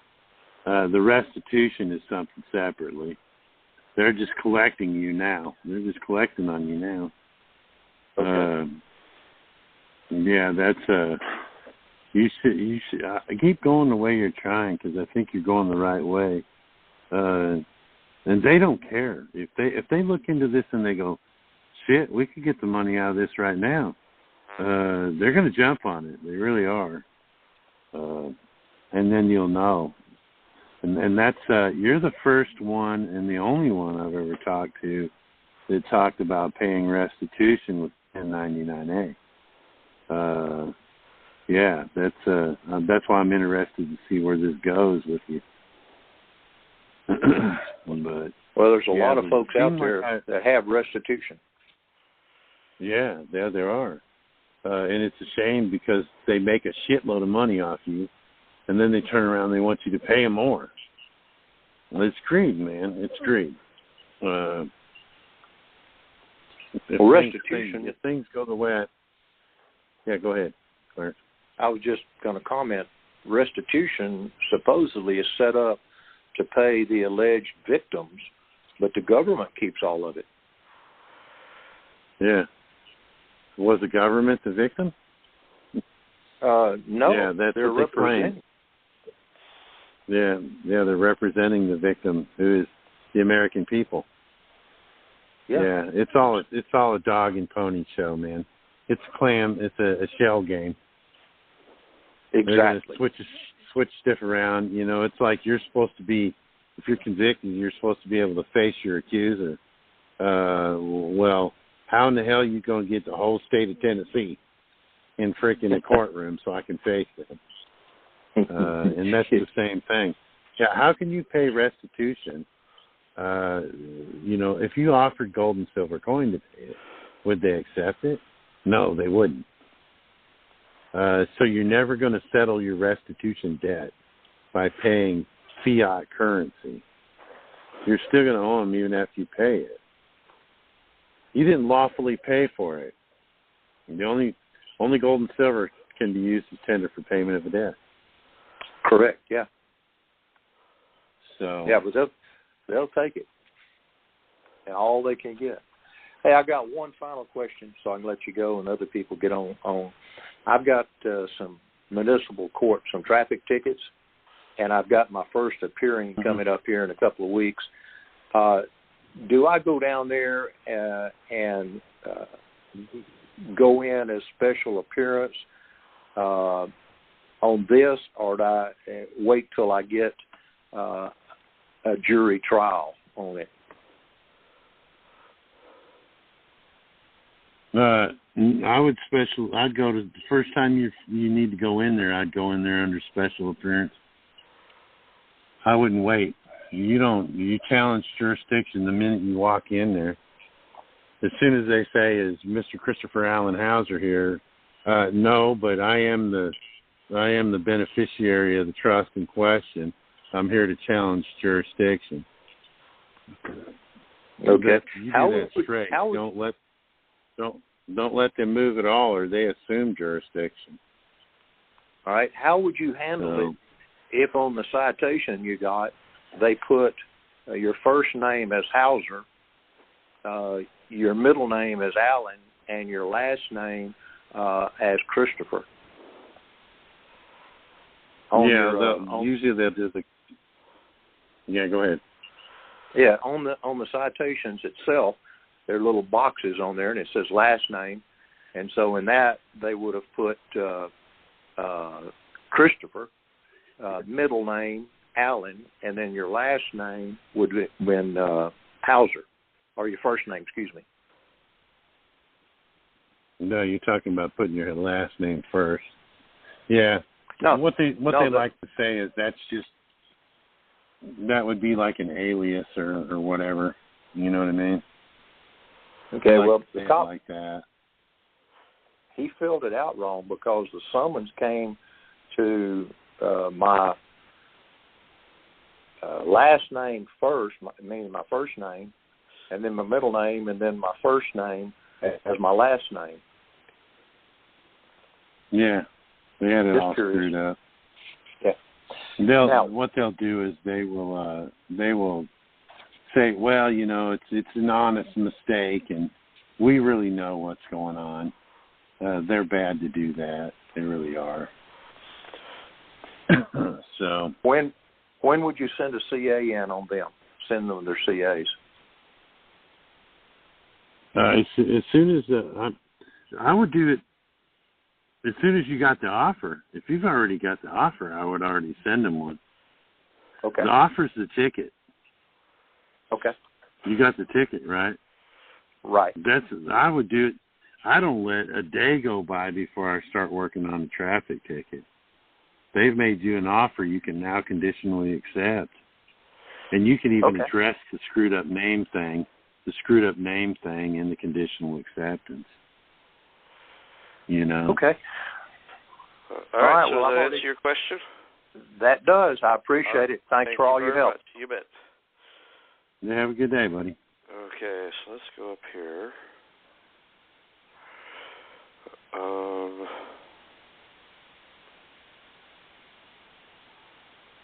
Alright, so we got him out of the way. 319 area code. Uh-oh. Oh, Hello. Hello. Yeah. I had to. Hey, I had to unmute myself, and I had the phone in my back pocket, so I was scrambling. Hello, Tad and Chris. How are you? Hey there. What's going on? I'm really just glad to say hello. If that was all I could do tonight, I'd be happy. So do you have a question? So my situation, I've already tried to contact you a couple of times, Chris, and it's very similar to Mindy's. And so I'm the one that's in Kentucky right now, and I was also arrested for the musk at a place of business and put in jail for over 40 hours. Almost the same situation. It was, it was in a detox solitary confinement cell. And I've been fighting this since September 2020. And so I've got Real about quick. 35. I've got about 35 other. Real quick. Hello?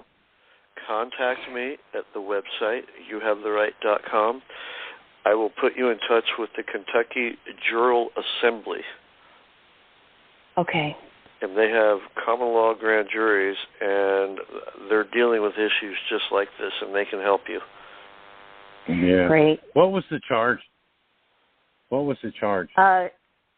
It's criminal trespassing, third, resisting arrest, and disorderly conduct.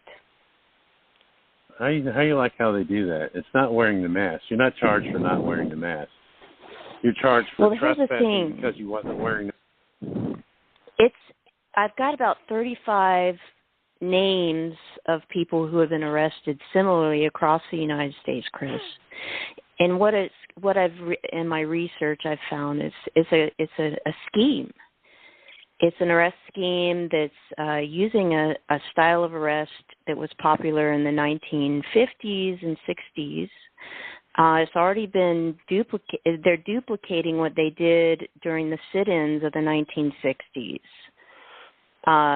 And no one is clued in on the fact that, or they know it and they're doing it anyway because it used to work and everybody's forgotten their history. Yeah. And that's what the whole Civil Rights Act was about. And so I've got like 35 other people, and I've formed a few groups of my own. I call it the No Trespass Arrest Group. And Mindy's one of the folks, and I don't know if another lady, she's from Iran, and her name is Afisha. Anyway, Asifa. I'm sorry, Asifa. I just met her. So you might hear from her soon too. And we're all trying to do the same thing. And so yesterday I had a hearing after I submitted. Anyway, well, I don't want to go on and on about. It's going to be really long. But Tad said get in touch with him. And he'll put me in touch with someone. But what I'd like to do is that, Chris, you were saying... And the grand jury. Yeah, send him an email. Very powerful. Send him an email. I feel like we could all get together, and address, because there's this pattern. There's like a bunch of people getting charged with this pattern of trespassing for the mask. Yeah. And if we all did the conditional acceptances and did it all together and put together that box you're talking about and sent it all into the Treasury, I mean, how powerful would that be? It's like, okay, fuckers, I'm sorry for the English, but they're basically retaliating against me on purpose. Like they sent me back my document today, and I told them in there, send it back to this address the way this is written, and messed it all up like they're doing it on purpose, just to say, yeah, they use my maiden name. They can sign the name any way they want. They can do whatever they want. They don't care. They just want to retaliate. Yeah. So well, we're working on shutting them all down. When you contact me, the Kentucky Jural Assembly, the common law grand juries, they are actually getting results. They took away the Kentucky governor's ability to issue mandates. They've been able to remove, at least at the county level, they said they've removed the Department of Education from the state level. And so this would be a perfect case for them to get involved with. And you can help me with that? They can. I can help get you in touch with somebody who's going to be dealing interested in it.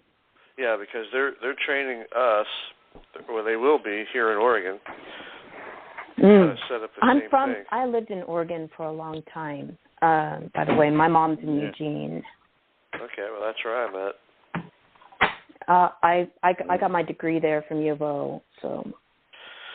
Okay, so anyway, contact me, and I'll get you in touch with the folks there, and then you can bring a case and see what happens, because you might actually get better results doing that, because they give their orders to the state attorney general and or the sheriff, depending on the nature of the case.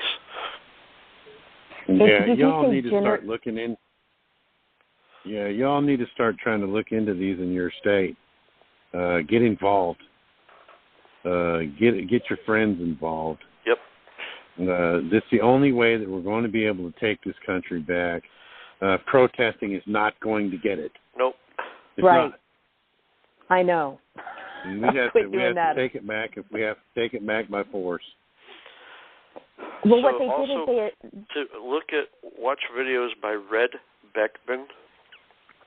He's got a website, Red Beckman. He passed away, but his website's still there, and so is his videos. You need to watch those because they are they're very informative, and that will give you a sense of empowerment about it. Okay. They put me on a no-travel list, and they are calling me a sovereign citizen. So I think that they put me on a federal watch list. All because I stood up for my right to be able to breathe the free air. Yep. Yeah. I'm a threat. I'm a domestic terrorist threat. Yeah, you're a domestic terrorist. Yeah, absolutely. So does that answer your question? Yes. So when I did you say the General Assembly or the Jural? Jural. Okay. And then when you said get in touch with you, I go to your website and I know where that is. Then there's going to be a tab somewhere where it says contact me. Yeah, contact button. Send me a contact, and then I will put you in touch with probably Alicia. Let's see, Alicia may be on this call, actually, if you give me just a moment. Sure. And my name's Shannon. Okay, hold on. Thank you, by the way. Yeah, let me see here real quick. Let me see.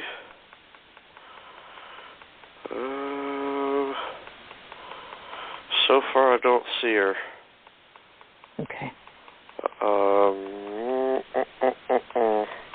I just got a text from her a little bit ago. Yeah. Okay. All right. So, anyway, yeah, if you go ahead and do that, I'll get you in touch with her, and then she'll get you set up because they have most of their counties already resettled, and they could really kick some butt because what we're told is that the Department of Justice controls the grand jury. Well, okay, they control a corporate grand jury, but not the people grand jury.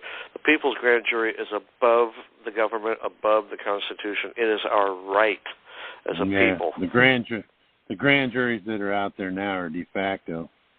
Right. So we're about to teach them what and that's what I'm telling everybody, get involved in these organizations that are popping up. Create and your I own. am in MAFA. I'm in MAFA, and I did create.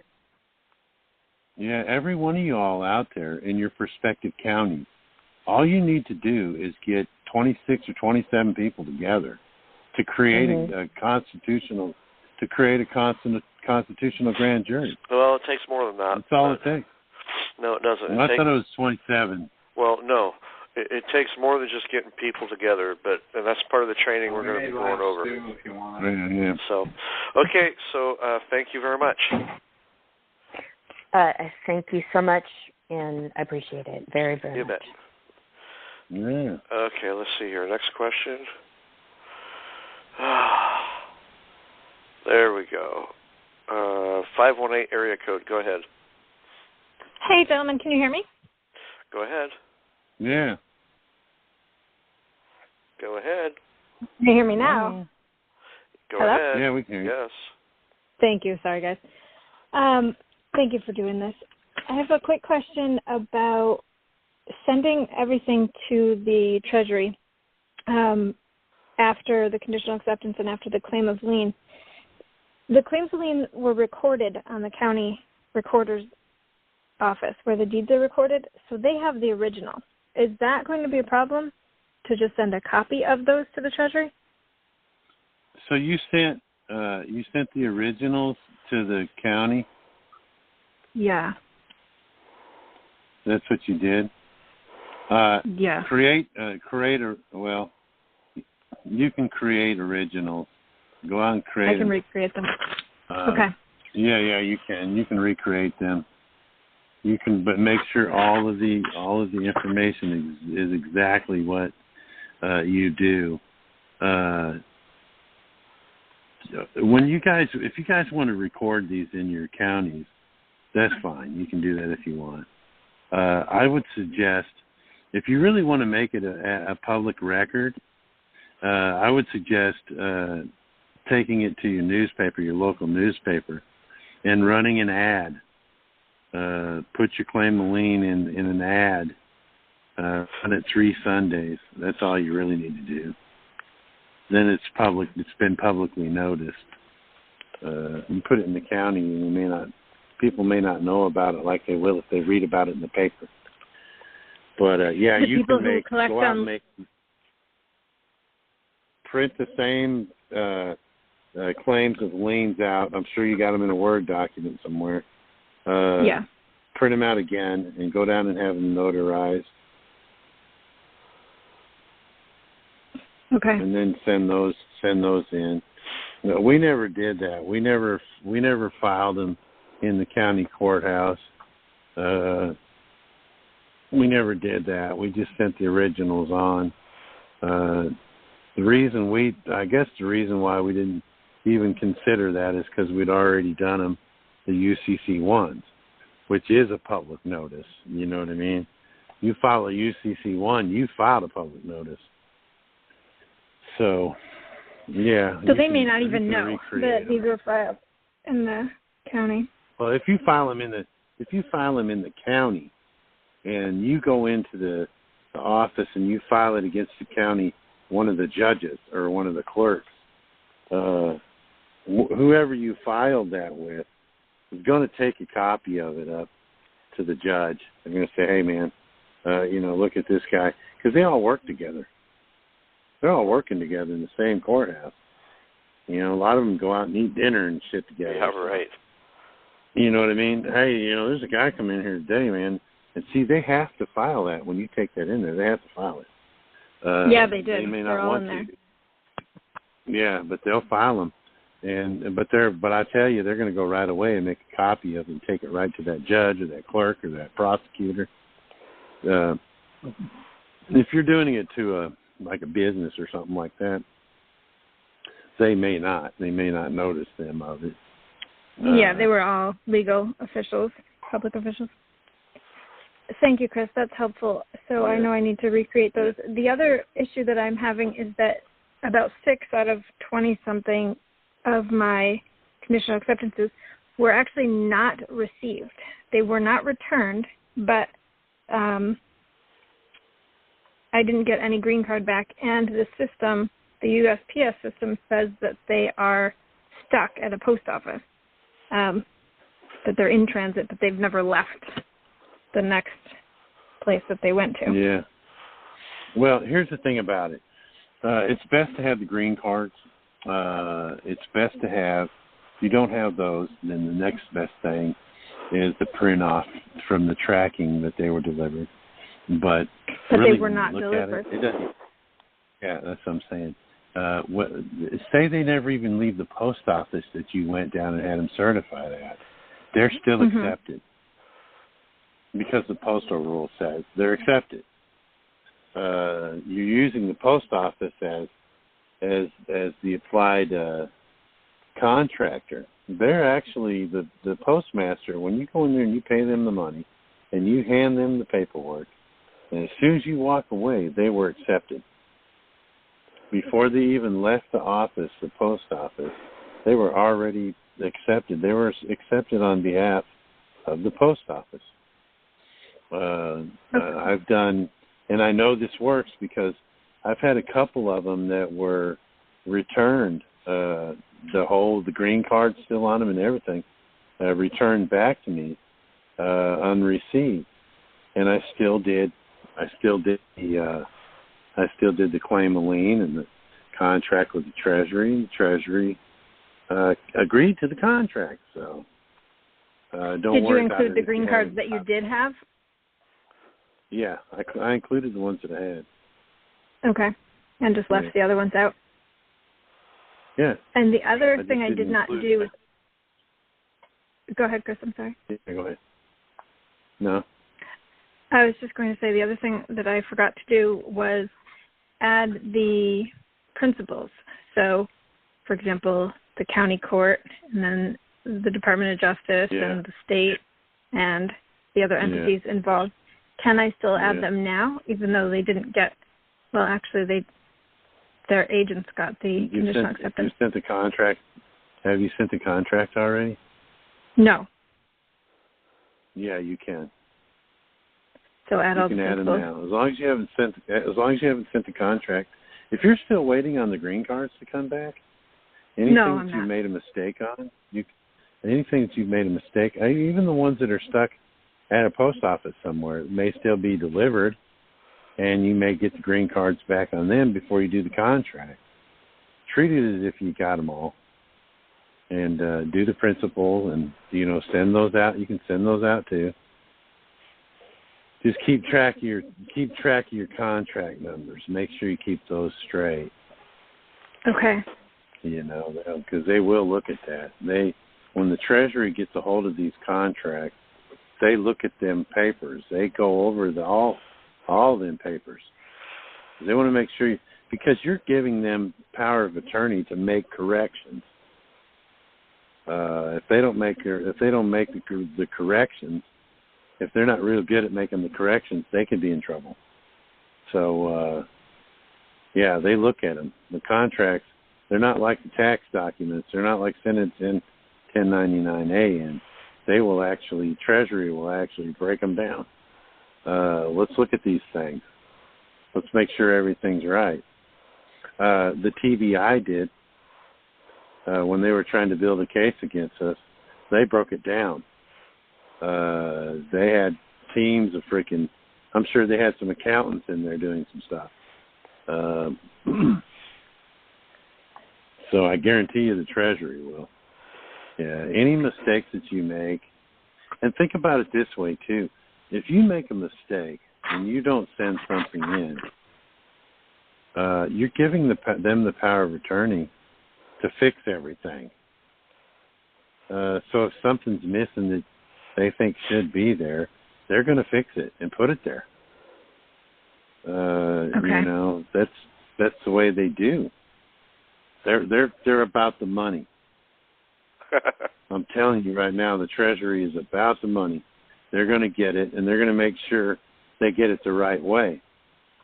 And that's the way they roll. Thank you. This was really helpful. Okay. Thank you. Thank you very much. Thank you very much. Okay, so Chris, I just heard from Alicia. She's listening to the call. The gal that was in Kentucky, Alicia says, I want her info. We're going after them hard. So the gal from Kentucky, you've got to contact me. You've got some powerful people on your side right now. So get in touch with me. All right. So 920 area code. Go right ahead. Hey, Chris. Hi, Tad. Thanks for taking my call.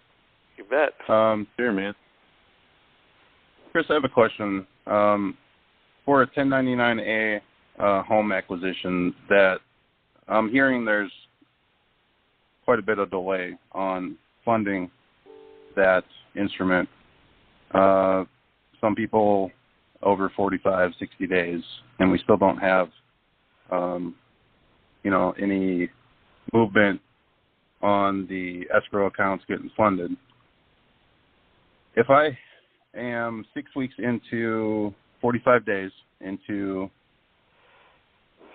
the claim of lien and about ready to do a letter of credit, but I still have 1099A funds with the OID that's sent to the Treasury. And in other words, the claim of lien is kind of first in line as far as trying to get this home purchase done. Is there a way to use the funds from the Treasury contract, but still retain the funding from a 1099A? How would I do that if but the intention is to here's the thing. not. Yeah, go ahead. Yeah, this is kind of bifurcated. You've got a 1099A out for a home purchase, and then you also got a contract with the Treasury. Am I right? Yeah, for several. Okay. And what you're saying is you haven't heard nothing. Yeah, you haven't heard nothing on the 1099A for the home, and you're wondering if you can, because you're 45 days past your contract with the Treasury, right? Yep. Okay. You're at the point now where, and what you're saying is, if you do a letter of credit for the home, will you still get the 1099A money for the home? Is that right? Exactly. Yeah. If you're gonna do one or the other. You'll have to do one or the other. If you do a letter of credit and buy the home, and then get the 1099A in with the money when you've already bought the home, and you take that money, they're going to come after you. They're going to come after you because that's fraud. You hit them twice for it. What you could do is, if you did a letter of credit and bought the house, what you would do is just do a correction that would void the 1099A and just buy the house with your letter of credit. That would be the thing to do.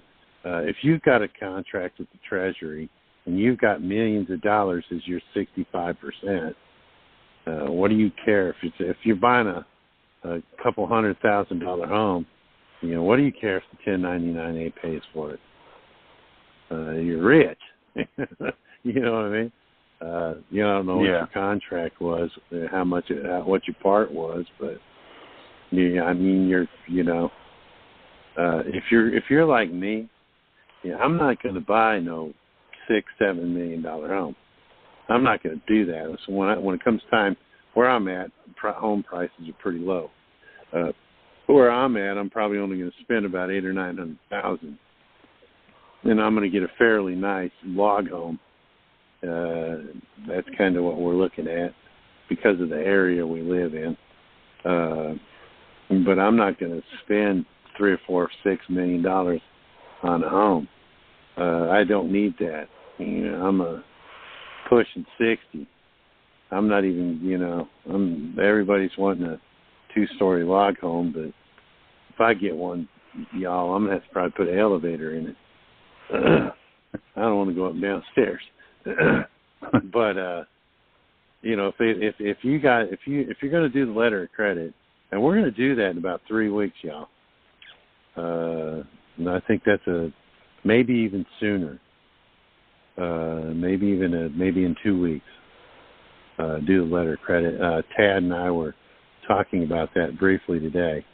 But yeah, that it may be in a couple of weeks we do that.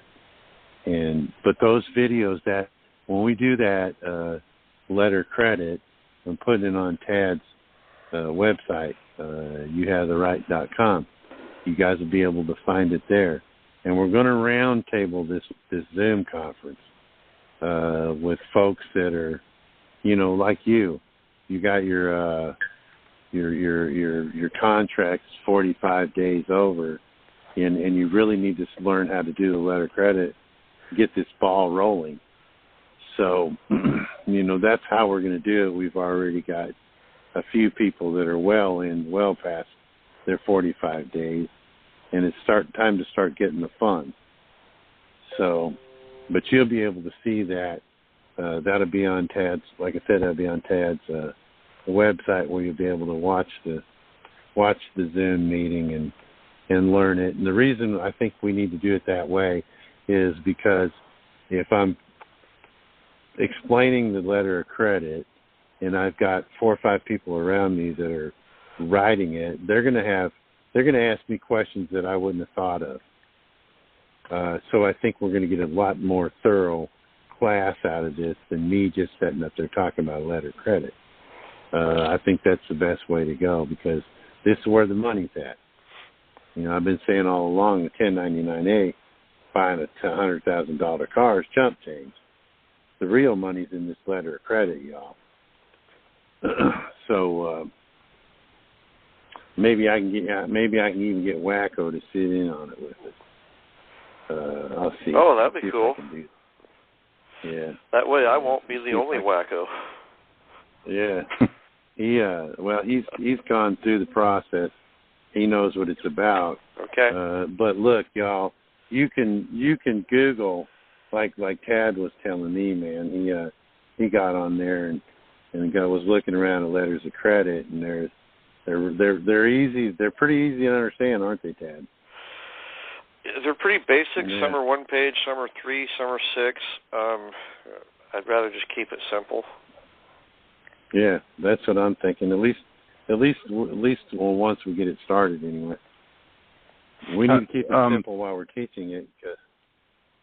Yeah, go ahead, bro. So the letter of credit, basically, we are the bank, and we take that letter of credit to a bank, and I know you're going to do a detailed video on this, but how long after, when we go to the bank with this letter of credit, that day, do we tell them to transfer X amount of funds to our beneficiary account or trust account or whatever? Does it happen that day, or does it take several weeks to fund after? No, it takes about 3 to 5. It takes about 3 to 5 days to go through the process. You'll go to a Federal Reserve, and like if you're around San Francisco, you go there, Denver, down in Atlanta, wherever you're whichever one's closest to you. You'll go to there, and you'll go in and talk with the agents and show them what you got, and they'll process the paperwork and they'll transfer the funds. The way I've done it was to buy into companies, but now that I've had a little insight into other ways of doing this, I believe what I'm going to do is create a private trust. And then what I'm going to do is send the letters of credits to the private trust. That's how I'll have the money transferred. Absolutely. Okay. One more question. That way you don't have to invest and worry about company hassles and shit. You just put the money in the trust, go get the money when you need it. Sounds great. Right, so what's your other question? I have a final and binding arbitration award, and I know that you guys briefly spoke about this earlier. Unfortunately, I was still working. The arbitration award I have on the first page, it states my name is a citizen of the state of X state, whatever. Is any verbiage in here that is contradictory to what I claim to be my status? In other words, there is no I am beneficiary on this paperwork, on this arbitration award. And it I doesn't don't matter. It doesn't matter. Okay. No, it does. Look at. I got this question the other night. I think it was Tuesday night. They said, "How do you keep yourself separate? How do you keep yourself in the private without getting into the public side of this?" The way that you do this, you all, is you be the beneficiary. You understand what it is the beneficiary does, what it doesn't do, which is nothing. Once you understand that that everything that happens in commerce isn't you, it's your trust, and all you're doing is making sure that your trustees are doing what they're supposed to be doing. That's basically the only job you have in the trust, is to make sure that the trustees are doing what they're supposed to be doing. And what is that? Benefiting the beneficiary. And if you disconnect yourself from that name by saying, I'm the beneficiary of that name, I am not that name, I am a sentient being, I'm not that name. The name that you're referring to is the name of a trust. That name, that straw man name, is really an individual, because it's not a corporation. It's a trust. It's not a trust business corporation. It's a trust, and that's what makes it individual.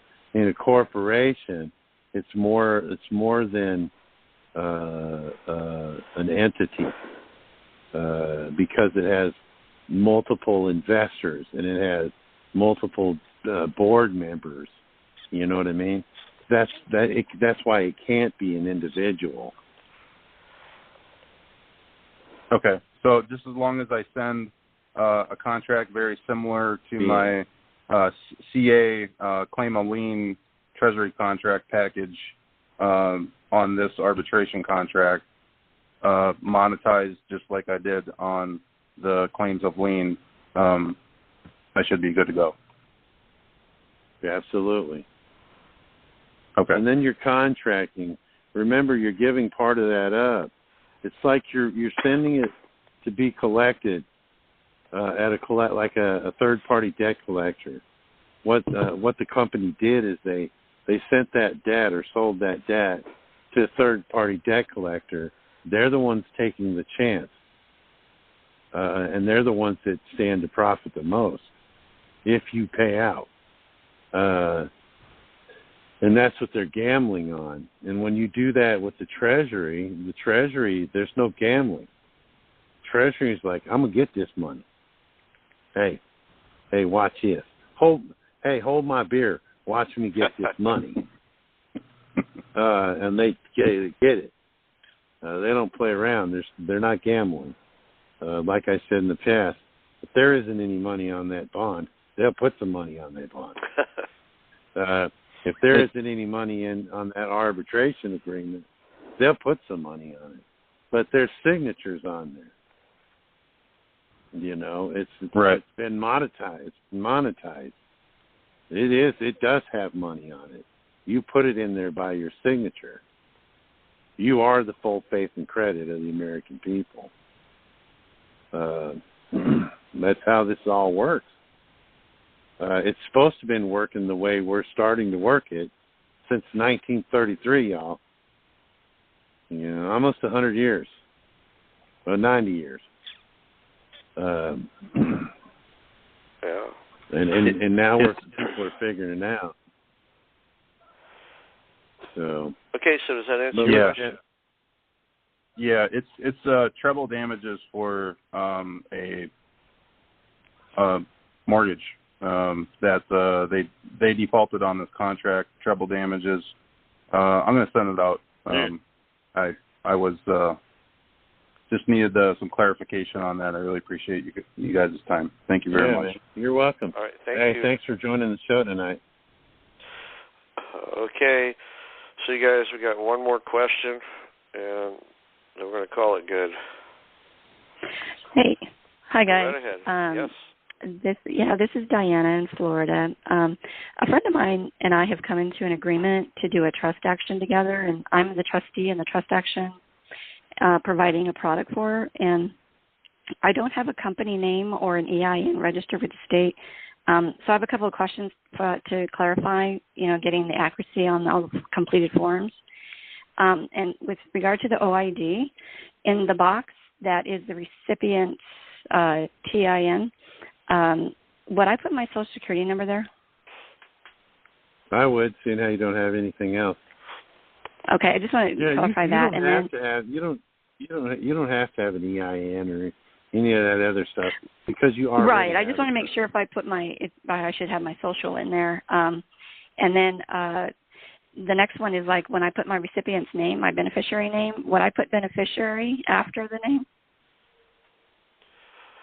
No, you don't have to. You don't have to.